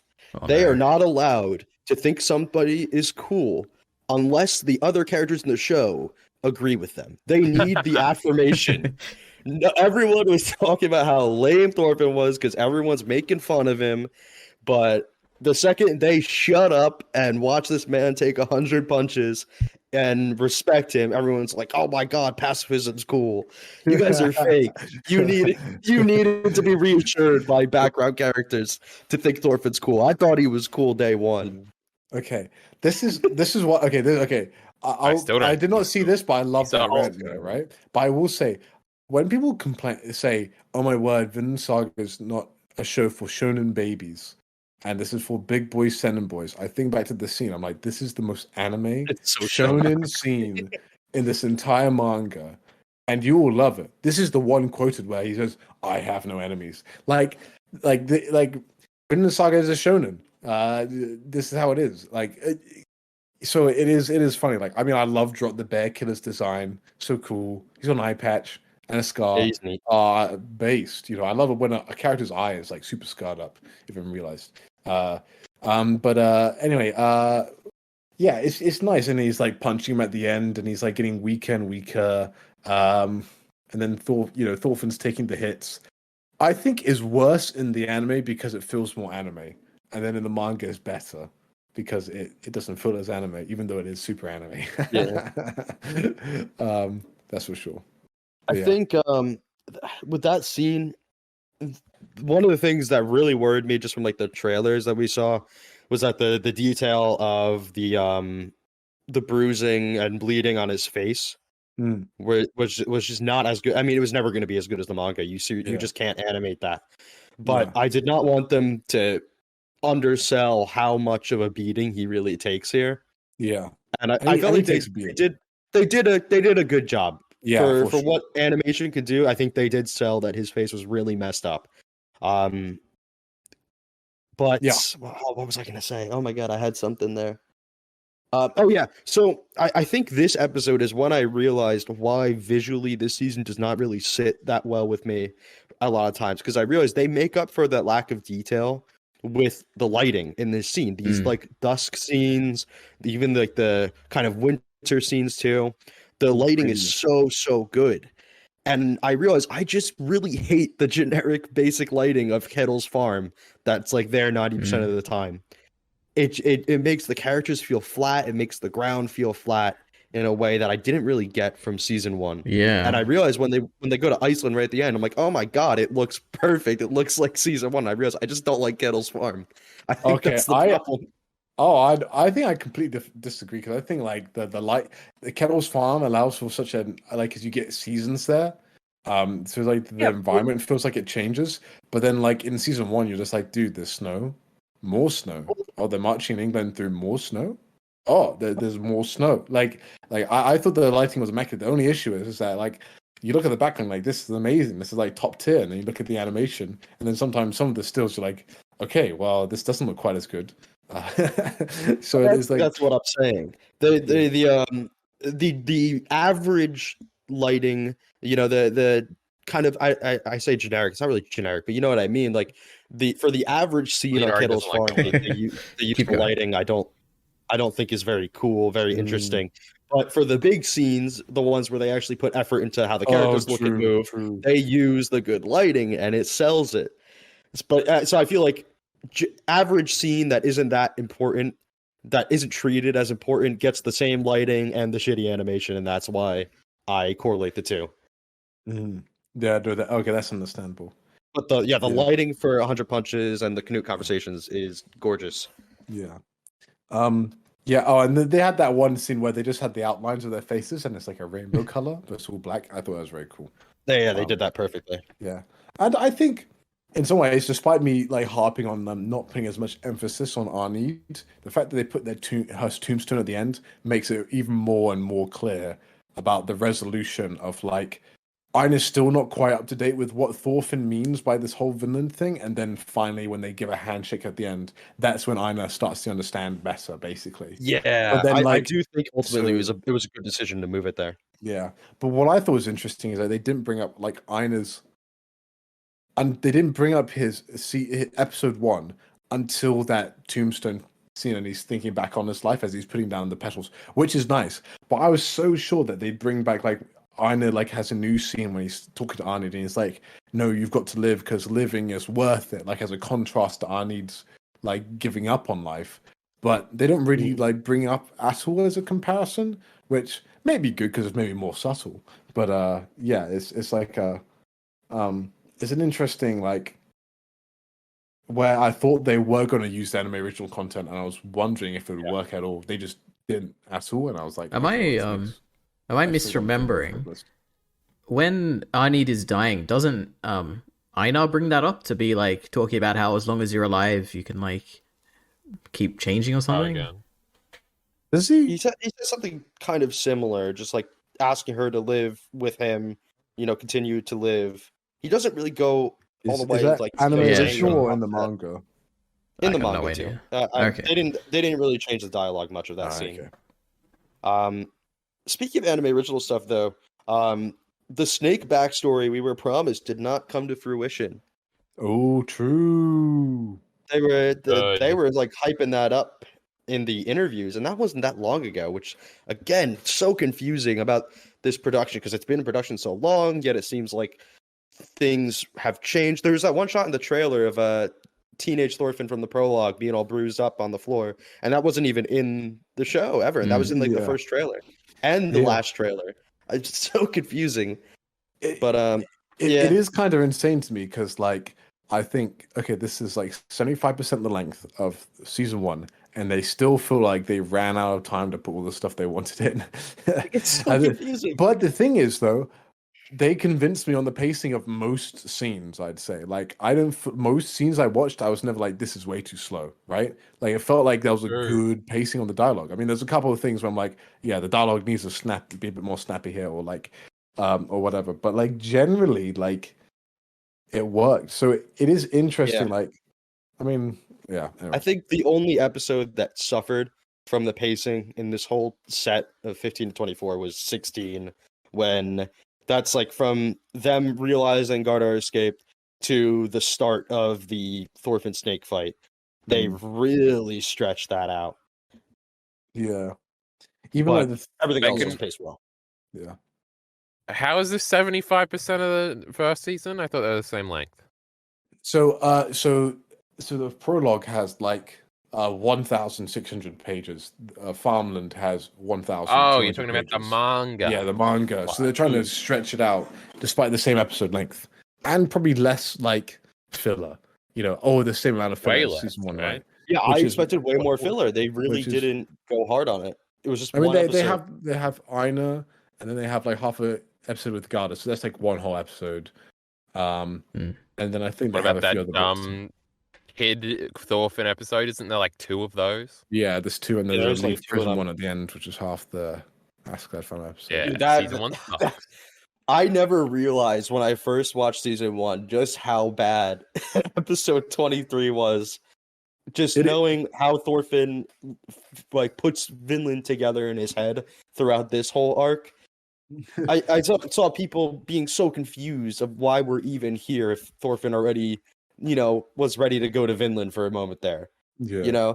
And like I totally get that now. Like, it feels very weird that he has like this epiphany in this season when that makes total sense in the manga. It does not make much sense because of that episode. Mm-hmm. And him also saying the whole Vinland speech to Hordaland, the slave girl, and like right after he duels Askeladd or whatever, and he's on the boat.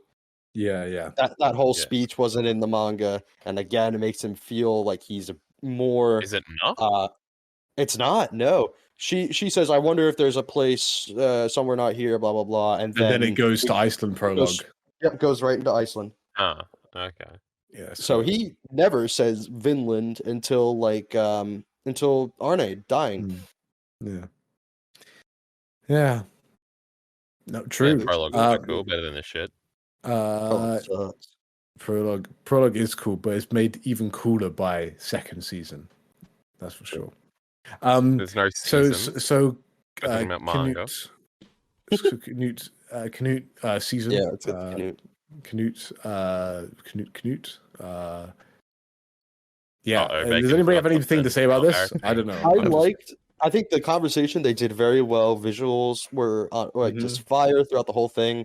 Very, and I always worry about how are they going to do the best scenes from the manga where it's mostly just talking, right? Like you can't really get much movement. You can't imagine a lot of movement coming from it. It's just characters talking.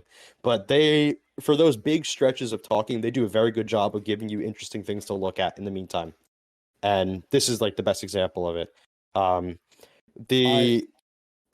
Oh, sorry. Go ahead. No, man, you're going on rant, man. I've talked enough. The first episode of Talking to Canute, right after the 100 Punches, I think there was a lot of really good Canute shots and some really weird ones. They really messed up his face for some reason. I'm not sure what they were going for, but there's some faces from him that just don't even look like Canute. And I totally get, like, he's putting on this front of the the greatest Viking chief of them all, the big evil guy. But and that's not really true. But I don't know. Yeah, I think they just made him look weird. Did anyone else feel that way? I got no idea what you're talking about. What? All right, hold on. I'm getting a face. Hold on. Yeah, I think my only comment really is that I didn't think this would be at dusk, but I like how, the time they talk for some time, and then it eventually goes to night when they're there, and then Thorgil later on tries to attack them, but it's at night, and then he's like, so he's trying to attack by night, which I think is a cool change. And he's like, where are they? Oh, I can't kill them now. So like the differences. They did bring up the night attack thing. So earlier in one of the earlier episodes. Yeah. Remember when Canute is like, I wonder where you learned how to be good with your words from, and it was like a mini Askeladd shout out. That was really cool. They cut that. It's gone. Why did they do that? No, I remember it. No, I remember that. I was like, I didn't cool. read no manga, but it was in the anime. So. Oh no! You know what they cut? They cut the line where Thorfinn says, "You have the look of a king," and Canute says, "Oh, you sound like Askeladd." Because Askeladd always like, I could tell how somebody is by looking at their face. Anime sucks. I love Askeladd. True. Here's the ugly Canute. Who is this guy? Oh, he's so beautiful. That's not the Canute. That's not the Canute. Oh, his eyebrows. Yeah. Who the hell is that guy? And this Einar frame. Hold on, they go really hard in that one Einar frame where he's yelling. Oh yeah, I feel like this felt over the top to me. I don't know. Yeah, they showed that like in one of the things. Like he has every right to be angry, but I don't know if this is. I don't know if this was it. They showed that off, and they're like, "Here's the teasers for the thing," and I'm like, just look, Einar getting in a fight. They're just talking. Yeah. But they also did the Canute stopping the wave scene very well. I feel like in the manga, I was a total fucking idiot when I first read it. I was like, did he actually just stop waves? What the hell is going on? I thought that was the Ymir moment. I thought Yukimura just jumped the shark because like you can't see movement in the manga. You have to go off they show the visual sound effects in there. Yeah. I was stupid. I was speed reading. I remembered it so completely wrong. I remembered it earlier in the thing, and I remember the point of the scene being that Canute is being delusional. Not that he has a line afterwards where he's like, oh, see, I can't do it. I remember it, and I remember Wolf making like a face of being like, does he think he just did it? Because I remember Bacon telling me one time that was the real thing from history, so I thought they were making fun of him.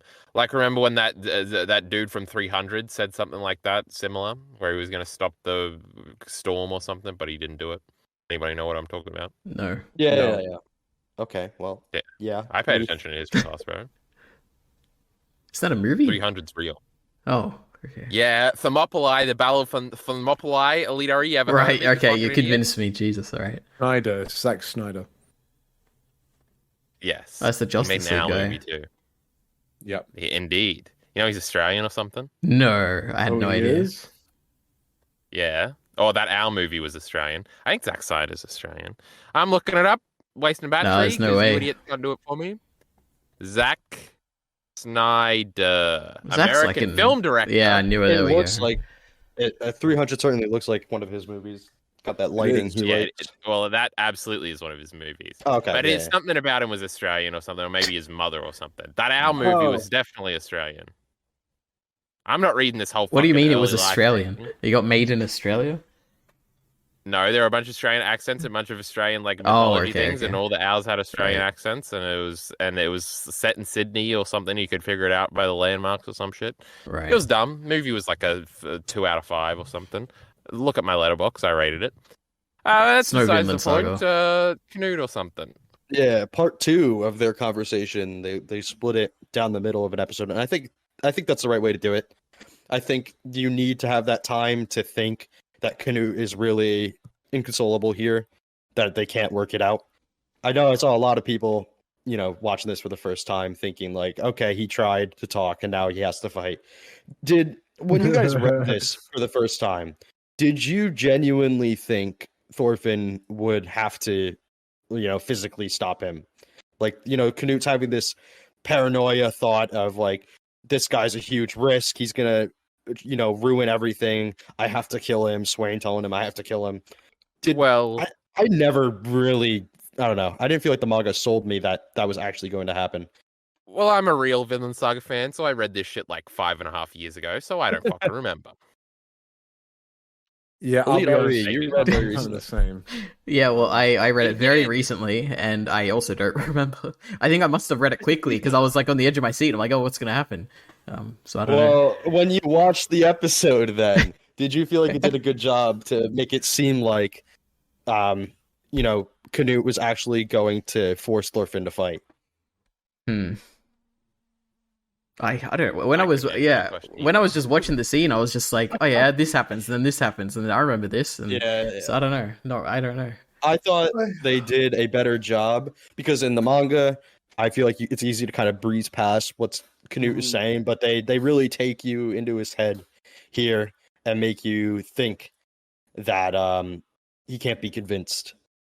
And then kind of, again, the sudden I will run. I feel like I liked how the manga did that one better. I feel like the page turn and the full page of Thorfinn saying I will run is so good. And I don't know. I feel like the speed the anime takes it at doesn't really give that good page turn feeling like the manga does.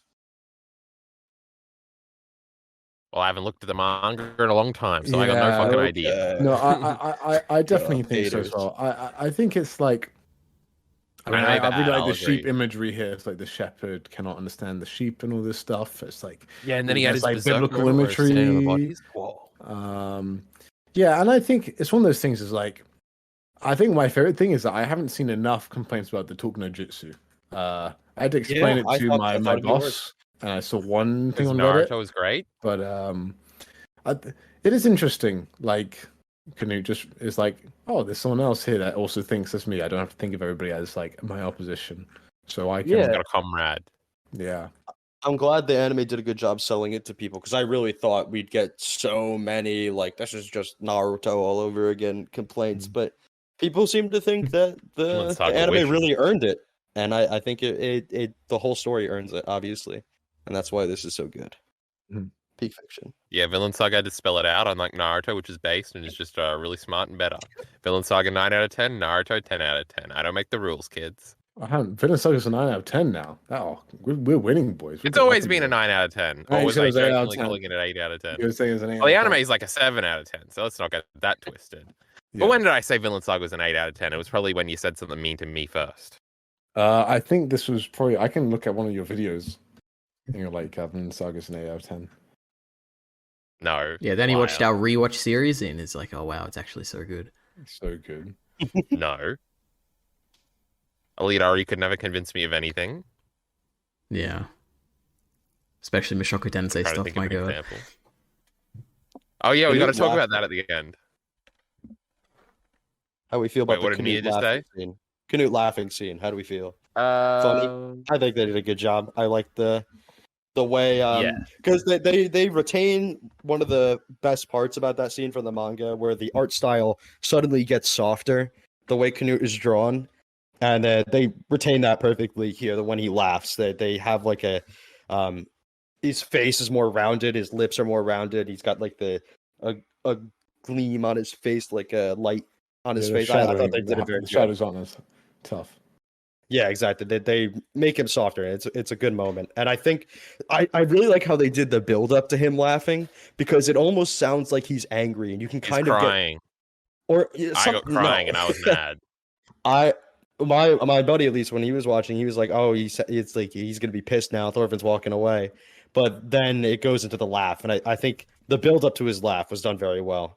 And the laugh itself was awesome. I like how when he's like calling Thorfinn an idiot basically and saying how stupid this all is. He like sounds like he could barely breathe because he's just laughing so hard at it. I think they did it so well. I really like the adaptation here. And the lighting, of course, is so good. like that in that moment Thorfinn's actually like pissed off at him. When like we'll see him like want to kiss Sigurd's dad's boots in like the next chapter, and he doesn't care, but he is mad that Canute's laughing at him, which kind of ties into the Oma thing. But he's not violent about it; he's just like pissed off, like this fucking Canute idiot. He doesn't get shit. But then they become friends in a second, right? So it's okay. Yeah. But it is nice. It's like petty little Thorfinn a little bit. That's cute. He even does the cross arm thing where he's like, "Don't make," which is like such a good meme. Yeah, but that's Don't make my work harder. Yeah. Yeah, that's so good. They did the "What a Beautiful Man" page where Thorfinn's all messed up in the manga. I think they made him a little too cute here. They drew him like a cute little guy, and Thorfinn's like, Canute's like, He's a cute little guy. Beautiful. He is a cute little guy, but I think he should have been a little bit more bagged up because that's kind of the cool, I guess, contradiction. Bang cute little guys. You heard it here first. Write it down. Write it down, guys. Yeah, fire scene, very good. Good conversation. I think the scene visually gets a little bit worse when the lighting goes to like night, and that again, that's what I was saying before. That I feel like my appreciation of the visuals this season really depends on the lighting. I feel like the characters suddenly get very flat when it goes dark. Mostly Canute, but I thought Thorfinn looked pretty good. Okay. Wow. Are we finally up to the grand finale, or are we still talking about this fucking farm nonsense? Yeah. Well, Peter opens his eyes. I think that's the only thing to comment on. That was the greatest scene in this anime. My God, I'm so glad they added it. Does he close his eyes usually or something? Am I missing something here? Yeah, we never see his eyes. It's kind of like when Wolf opens his eyes as well. You're like, uh-oh, stuff is going down. But you never see Peter's eyes in the manga. Wolf lost an eye, remember that? Thorgil's pretty cool. Yeah, he didn't give up. He kept choking him. He's so I feel like there was another one in... He did. There was one of them in... was there a character that opened their eyes recently in the manga? I can't remember now. I don't know. Was it Gippy? Gangladi. Third brother? I don't know. Oh, he's deaf. He doesn't. Yeah, he has No eyes. I don't know. Don't know. I can't think of a character Thorfinn. that did that. Anyway, so The they rats. sail off, and now on the final episode, they have the big emotional moment in episode 23. All that stuff. Yeah, more anime original stuff here. So Yeah. after Canute leaves, Thorfinn it's like a day later. I think Thorfinn wakes up in the barn and walks over to Arneid's grave with Einar there. That whole walk, obviously, anime original, because that scene happened way earlier in the manga. And then they have the big let's go to Vinland conversation. I think they did it very well. I really like the whole they make the emotions more intense to really sell the whole reason why Arneid's important and why that is their motivation. I think it did a good job to make you really pay attention to that dialogue. But I feel like their faces were a little bit silly with the in that one scene with the red lighting, and Einar is looking in the sky very angry. Well, not angry, just like, I don't know, emotional, kind of crying, kind of angry. I thought it looked a little weird, but I feel like the scene hit either way. I don't remember any emotions apart from when he actually pulls them up for the handshake. That looked a bit odd, but I feel like okay, that scene of Einar standing up was a little weird. Something about the camera angle, I feel like, makes Thorfinn look kind of, I don't know. Yeah, he's also in Roblox mode. yeah. I'll put it in the chat. He looks like a no, I'm going to my most recent video. I had this. He's an odd. I've been having the episodes up on my other monitor as we've been doing this. There we go. Yeah, they look a little funny, but I don't care. It's good. Let's see. I feel like the music stuff. When we did our first conversation about this season, episode 2, they play a theme that's meant to be Arneid's theme, and I was like, they're going to play a more dramatic version of this for the handshake scene, and that's exactly what they did. The song that plays here is her theme. Based. So smart. But it's a different composition with I guess a stronger orchestral background to increase the emotion. It's very good. Can't wait for the soundtrack. Good. I still don't know any Vinland Saga music. That has also been a narrative through line, a plot point throughout all of our videos. If you played me any Vinland song, I'd be like, Berserk? ? No, I wouldn't. All the Berserk music is very good and different. Remember the guitar one from the movie? All the best stuff is from the movies. That's true. Movie slaps. True. I remember Mia agreeing with me that on that previously also. Fuck, I did have something to say on topic besides it diverting. But I forgot it. EliteAri, jump in. That grave looks pretty big, doesn't it? They went over the top. It should have been a bit smaller, I think.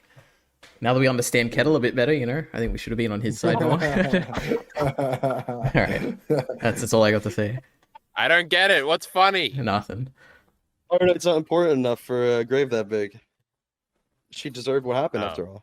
Why do we feel bad for her? Oh, okay. That's not funny, EliteAri. That's very. I wasn't joking. Unkind. EliteAri hates women. Right, that's that. I think everybody here hates women except for me. Big shocker. Kill all men. We know. Write that down. Goodbye scene. The goodbye scene with a Omar Snake Peepaw Potter. It's good. I thought it was super weird the way they did this. So they cut to Thorfinn and Einar sailing away, and for a moment, as a diehard manga fan of Vinland Saga, I'm like, oh my god, did they cut the goodbye scene? Why are they doing this? No, they're gonna cut back. They do this all the time. And then they rewind back. I don't know why they even did that. That's an anime thing. That happens all the time. It's supposed to be from Snake's perspective. Like he's watching them go, and this is him realizing he wants to say his name.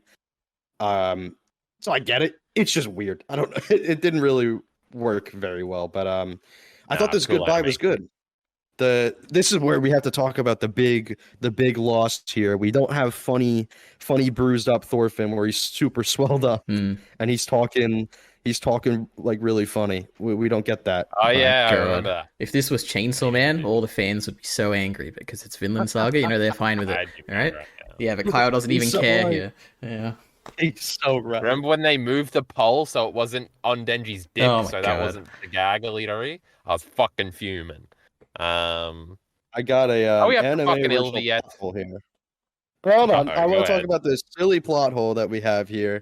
So Omar says, like, I want to be like you, and there's this anime original conversation where Thorfinn has a little speech about how he's like, it took him 15 this is years. Anime original too? Yep, what the fuck? That's anime original. Because he was too bruised up and swelled to even say anything normal in this scene in the manga. He was like, "Well, thank you very much." He was all messed up. But so yeah, anime original conversation. He's like, "It took me 15 years to realize this. Blah blah blah. I'm proud of you." And then next episode, he's like, "How long have I been away? How long has it been? What? You guys can't do that. You can't." He forgot. He got brain damage from the draught. Yeah, the sailing to Iceland. He forgot already. But we got to talk about this the final scene, this anime original scene where they bring back that like poem or whatever from the first episode. Oh yeah, they carve it or something. I love this scene. It's incredible. I've seen people freaking out about it too much, and so it pisses me off now, including you two and what you just said. And then Bacon had it in the description of his video, so I think it's lame. Oh, I liked how they took the same scenes, but then like redid them for like people we know now. So for example, they had like Omar and his girlfriend plowing the fields. They'll plow the fields, and then they'll plow in Lamau. And then you had Leaf. Then you had Leaf as the sailor. And then there was onto the sea. Come on. Yeah, stuff like that. So I liked how they redid it. I think it was a good way because like in the manga they had the narration and they clearly wanted to have a more emotional payoff here. So instead of doing the narrator explaining what happens to everyone, you just kind of have to get it visually, and they instead want to do something more emotional. And they fucking nail it, dude. Oh my god, I love the carve that experience into me right at the end, because the whole point of this arc is to put you through this same experience as Thorfinn, to make it feel like you went through it too. It's good. This might be the best episode of Vinland Saga, period. No, we'll get to that in a moment. Besides Need a Horse.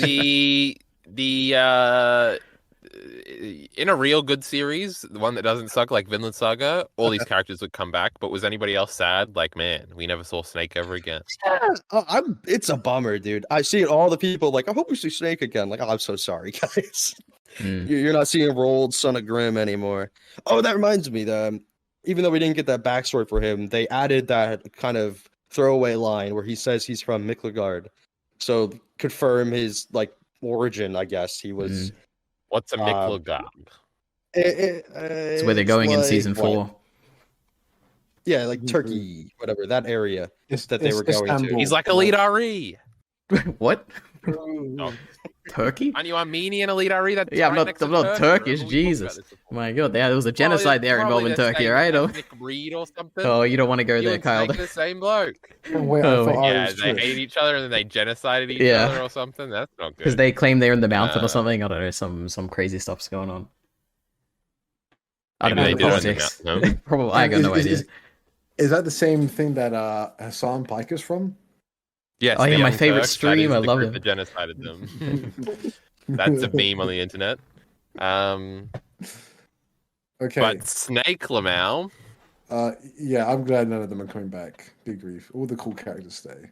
Yeah, Vinland Saga has balls to just have characters be great and then not have to rely on them later, right, Bacon? True. Having to tell my buddy that Canute's not going to be as important anymore really sucks because Canute's his favorite character. 2 more scenes in the entire thing. No way. Literally 2 more scenes. Well, 3, including Most Dangerous Man. You get to see him for 1 panel. Yippee! That's pretty cool, bro. I have a friend who hates war. Let's see Canute for 1 panel. Goated. I wish I had a friend. No, all these characters, they're all coming back in the final chapter of Vinland Saga. We're gonna go zoom around the world, and we're gonna see them all. We'll see Kettle. He'll be living a good life. Maybe. I think that's actually true. Yeah, but Thorfinn, because he's gonna be dead now. True. What? He'll die of being too old. I don't know, something like that. Of being pull mugged. But anyway, we're not up to that yet. All right. Last episode. Kyle, why do you hate episode 24? The greatest episode of Vinland Saga of all time. I don't know what the fuck this dumb bacon idiot is talking about. Chapter 100, retroactively, is great too. Such a funny gag when we're punching people. And I'm not being sarcastic. I thought this episode was great and it redeemed everything. I think once upon a time I used to complain about things like my name was Jarkey Bacon.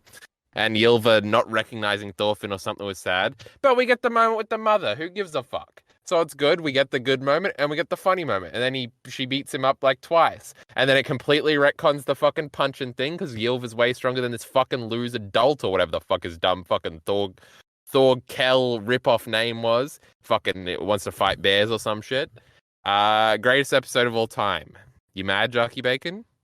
No, because I agree that I like her not recognizing him. What? But the thing is, the thing is, they still have the conversation about him referencing the prodigal son. I'm just like, don't reference the prodigal son if you're not going to have Ylva be a different character. This is like unbelievable. Oh my God. And now it's definitely intentional. And now, oh my word, they just have to remind me. What's the prodigal son thing again? So the prodigal son returns, Lamau. Returns, and basically in that, after doing a lot of bad and awful things, the prodigal son returns, and the father, in this case Helga, receives them with overwhelming joy. And the brother, the one who stayed home and worked for the father their whole life and worked, doesn't get anything, and they actually really resent their brother, and then have to be later convinced to bring them home. And so then, what happened in the manga? I was like, oh, they're doing this. This is what I expect. You know, it makes sense with Ylva's character so far. And then she doesn't recognize him. And I'm like, okay, she's feigning ignorance, and she's like, she doesn't like him or whatever. And then I think the anime makes it much clearer on there. It's very comedic at the beginning. Which I think can be overlooked in the manga. And then she comes in and punches him, and I'm just like, oh my word.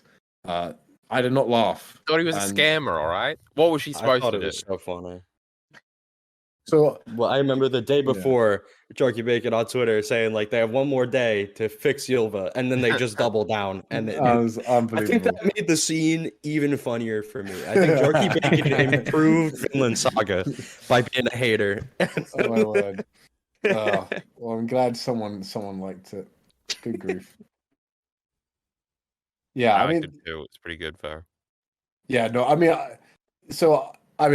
I did think it's just like one of those things where like the fact that they drew it out longer, it makes his like whole thing on which I didn't like how fast it was. I didn't like how fast this whole chapter was, but because they made it longer, well, I liked it. So like his whole thing on the dock, I'm like, hang on, this is way too quick. But then they kind of like now Bug Eyes has a really good moment. I'm like, that's nice. And then they keep the Bug Eyes joke, which if someone's ever laughed at that.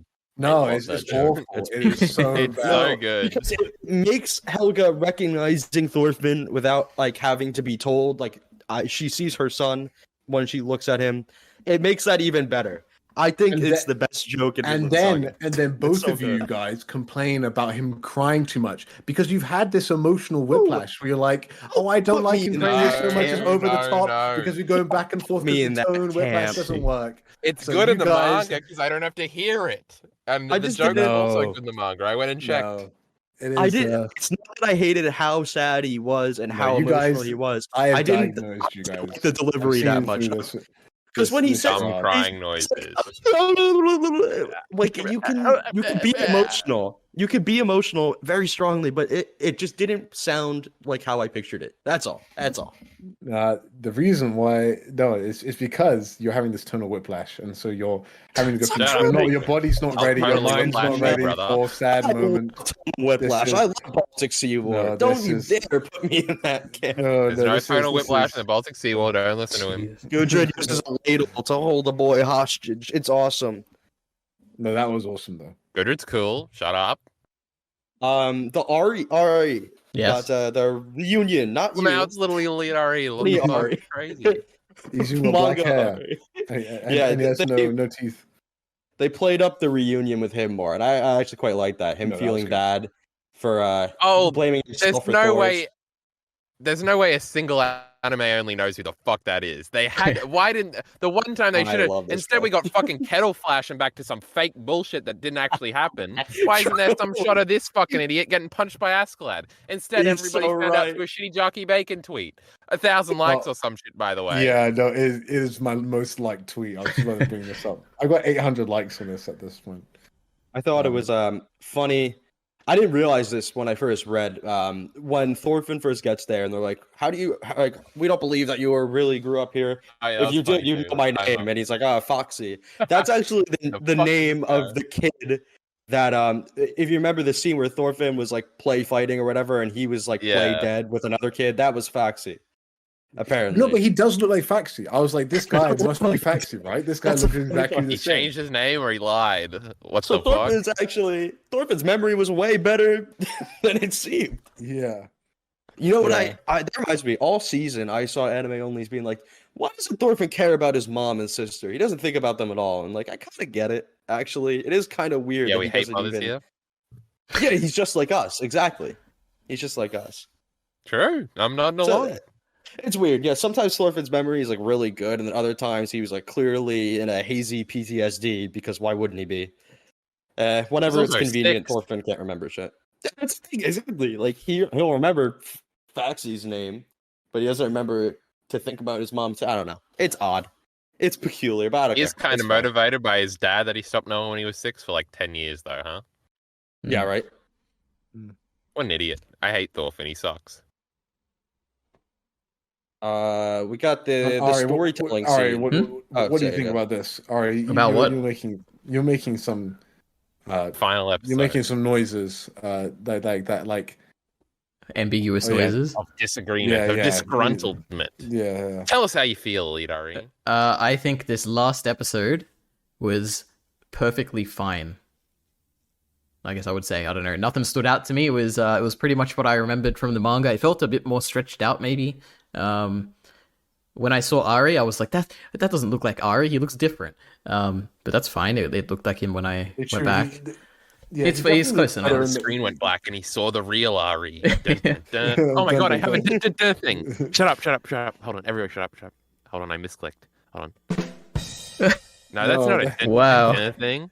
Whoa! Wow, what a fucking disappointment that was. Yep. Yeah, there we go. Oh my goodness, I've been undermined. The There was a thing where Thorfinn's walking around like it was the first episode for some so shitty good. fake anime shit, and I thought it was good, and I'm supposed to hate it.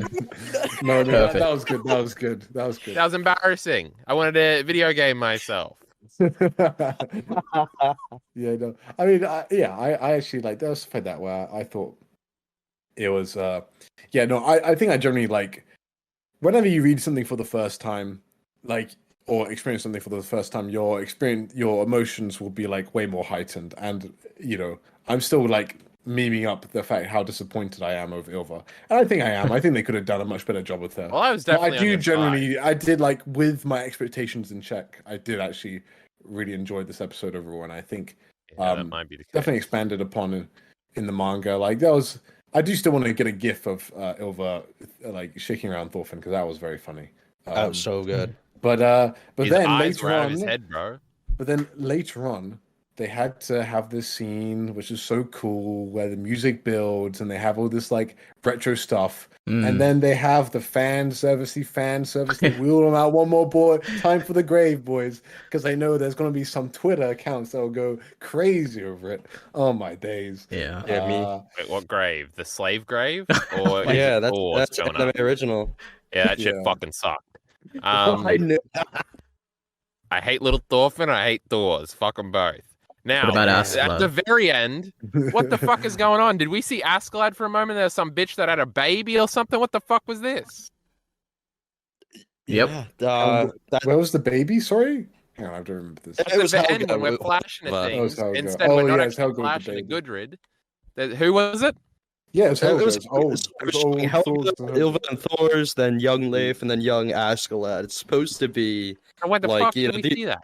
These are the people who kind of, I don't know, they started their journeys here, and this is Thorfinn starting his journey, and they're the people who influenced him, blah, blah, blah.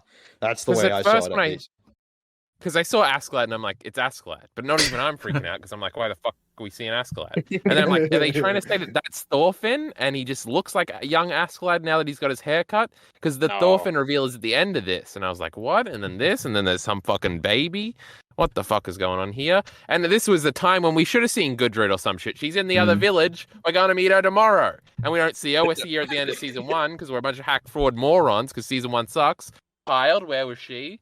Who else? True. I guess we saw Einar at the end. I was freaking out when it cut to the baby. I was like, "Is it Carly?" Yeah, that's not what. True.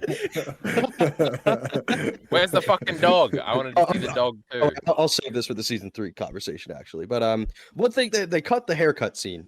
I couldn't believe it, man. Yes, it broke my heart. Is the scene it could be in the next season. Yeah, I think it's starting the next season. It's starting the next season. There's no way. That's the scene that justifies Ilva's initial reaction to me, because it's her chance to kind of have a good heartfelt moment. So they replace kind it with of have it at the yeah you're gonna bring it at the chest. They kind of replace it with that, and I don't feel like it hits the same way, but it won't hit the same. Whatever. No, but it's because that scene is like, I think I explained to someone on Reddit or Discord. It's very much a setup scene for the next arc. Like this is meant to be lots of closure. They don't want to like open any plot threads. And like in this scene, like, it basically goes like, it was like, hey, Thorfinn, settle down and get married. And Thorfinn is like, married? Yep, the greatest panel of all time. I could never. And then it flashes to Gudrid at the end of the chapter and introduce her, and you're like, oh, this looks like foreshadowing. Spoiler alert. Thorfinn Gudrid is so interesting to me because it reminds me of Eren Mikasa, where I'm always shocked to hear that people ever doubted it. Like, it seems so obvious. It seems so talking clear. Shit, huh? How? Rule of anime. I went from the most negative Eren Mikasa person to the most positive Eren Mikasa. The manga ending's actually good because Eren and Mikasa are so strong. I made videos about this. But also, I'm pretty sure I looked up the Gudrid thing pretty early on, so I knew, I'm pretty smart. My favorite are the Hild Thorfinn shippers. That was an interesting time.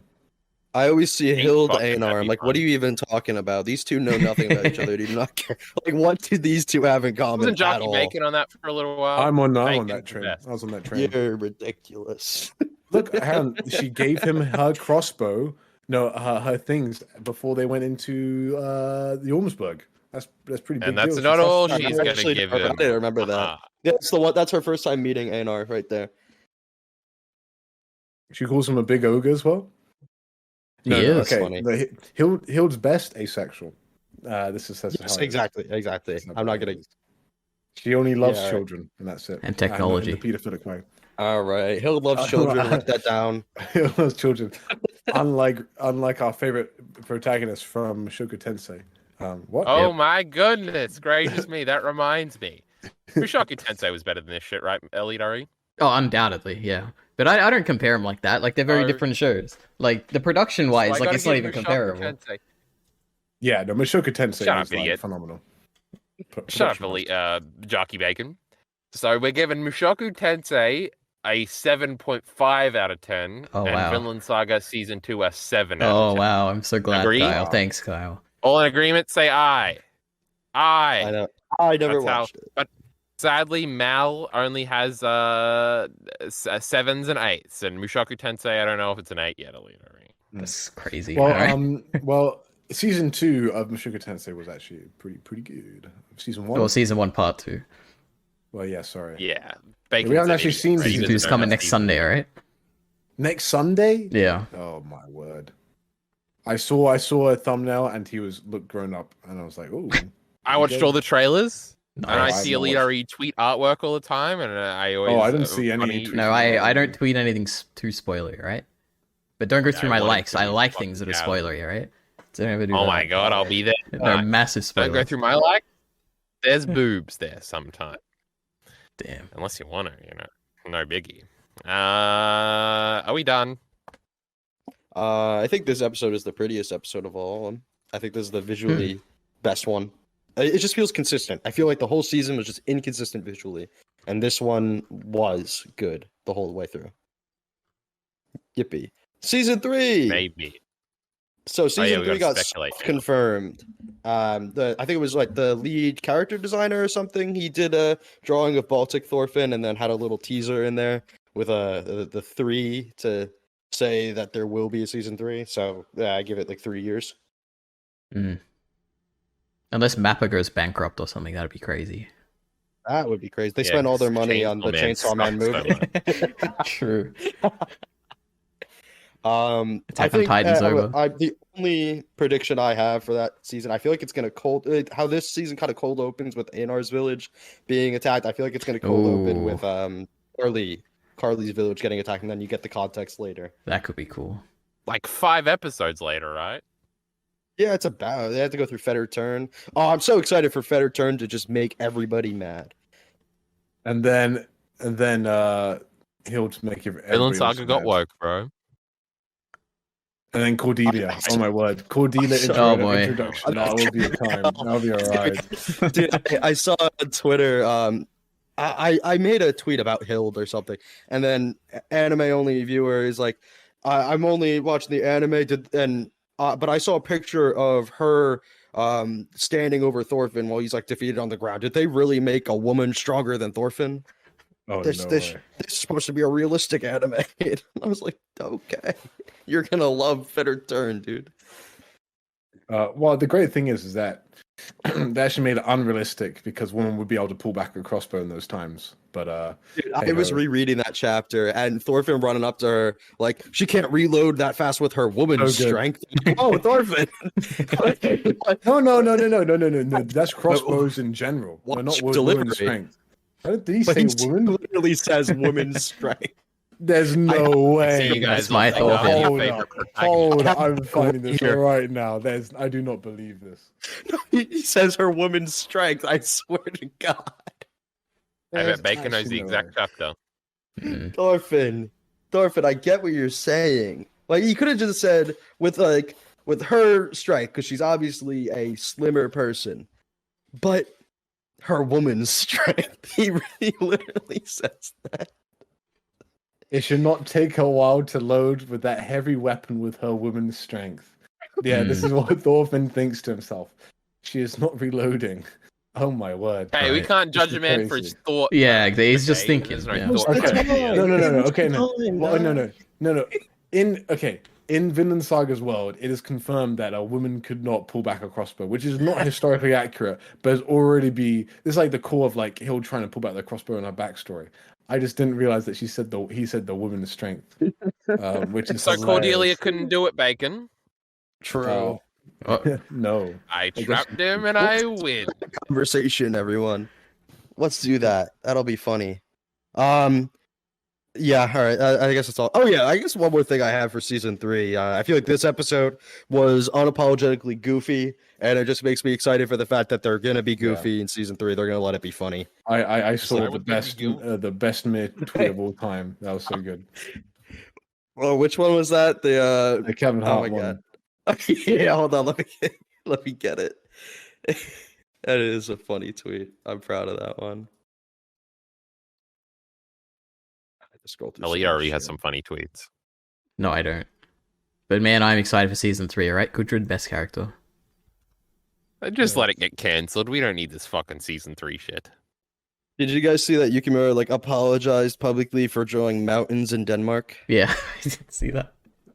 That was great. What a guy. One of the things he apologizes for. And Planetes. He's got to apologize for that one. True. Hills in Florida. That's insane. It's funny. In Florida, the main highway on the East Coast that goes all the way down is I-95. And off the side, there's like a giant thing. It looks like a big hill, but it's actually just like a garbage mound. So somebody replied, I like tweeted in response to that Denmark tweet, I was like, oh yeah, also Planetes. And someone responded, that's actually the big garbage mound off I-95. And it's like, oh fuck. I think Yukimura, he is actually way ahead of his time. We have one of those in Australia. It's called New South Wales. Oh, I thought you were going to make an Uluru joke or something. Oh my god. Jesus. No, I'm not racist. I just hate Welsh people. That's where EliteAri is from. Right, I guess I am, kind of. I love Vinland Saga. I wish Welsh would be. I'm New Welsh, right? Isn't that? That's crazy. New Welsh. South of Wales, yes. My goodness. Yeah, I'm just from the Queensland, you know. I'm pretty smart. The Queen birthed me or something. Yeah, now she's dead. Crazy. How long we been going, EliteAri? 2.5? 2 hours and 17 minutes. Good grief. I'm about to turn this fan back on. I am sweaty. I'm so sleepy. I've been yawning for the last hour and a half. Nice. Well, I haven't been here. It's just boring. Mm-hmm. Anything final, wrapping up, thoughty things to say? Good season. Give them more budget, please. That's all I want. More budget, more time. Give it the Chainsaw Man treatment, because make it shit. Is what they and also sell merch. Good grief. I'm gonna have to shell out 1K for this big Thorkel Thorfinn fight figure, because this is the only merch we're gonna get. Was that official, or was that? I thought that was fan made. No, it's official. It's just taking forever to get out. I know the Thorfinn figure from. Oh, that one looks so bad. It's terrible. I hate it. It's an action. It looks like an action figure. Why would I want to buy G.I. Joe? Thorfinn?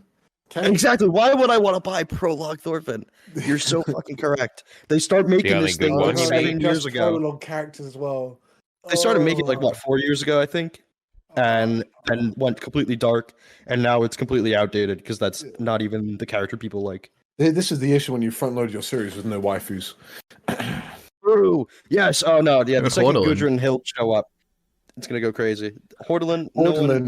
Yeah. Okay. No, Hordeland is so funny because people weirdly remember Hordeland out of everything. It's actually really weird. This is the one we've got. So many people are like, "Will that slave girl come back?" Like they see one blonde girl. Yeah, I was convinced she was gonna marry Thorfinn. Yeah, me too. They're getting married. You fucking idiots. I saw her. I thought so too, but that's funny. Yeah, boy on screen, girl on screen, they're in love. I'm in love. My overall thoughts on the season was that it was pretty good. I hope it get cancelled so I don't have to watch this shit again. That's pretty good. That's it for me. EliteAri, you're last. Oh, I thought this was a fine season starting off. It was pretty good, and then it got better, and it was like really good. And I wish it was paced faster. Or at least I don't really care about the pacing that much. It's just like those scenes when it's like they're standing around not having any dialogue purely to just pad it out for like 2 seconds and then they like move. I don't like that stuff, but overall pretty good.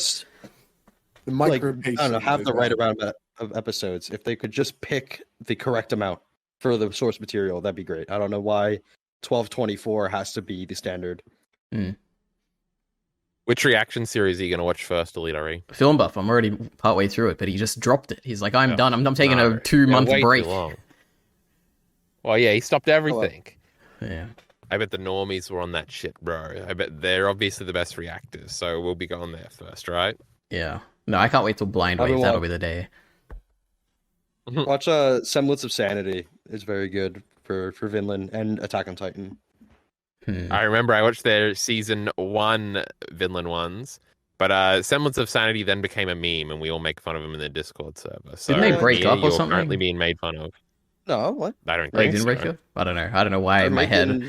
The brothers? Reacting to season 2 right now. Up, bro. No, break up like the channel. I don't know. Like they had a big fight or something. Probably, I'm guessing they didn't now. Oh. I don't know why I had that in my mind. Remember when your favorite film buff broke up, EliteAri? Yeah, I was traumatized. My God, Stefano, that was a man right there. there. When your favorite Blind Wave broke up? Yeah, that was a tragic day actually. When I saw that podcast, I was like, I can't believe this. I just sat there and I was like, man, this is a big part of my life. The normies even broke up too. Yeah, I didn't care about that. That was funny. All right, that was a funny day. We're gonna get rid of Jarkey Bacon first, right? You and me on my side, EliteAri in the drama.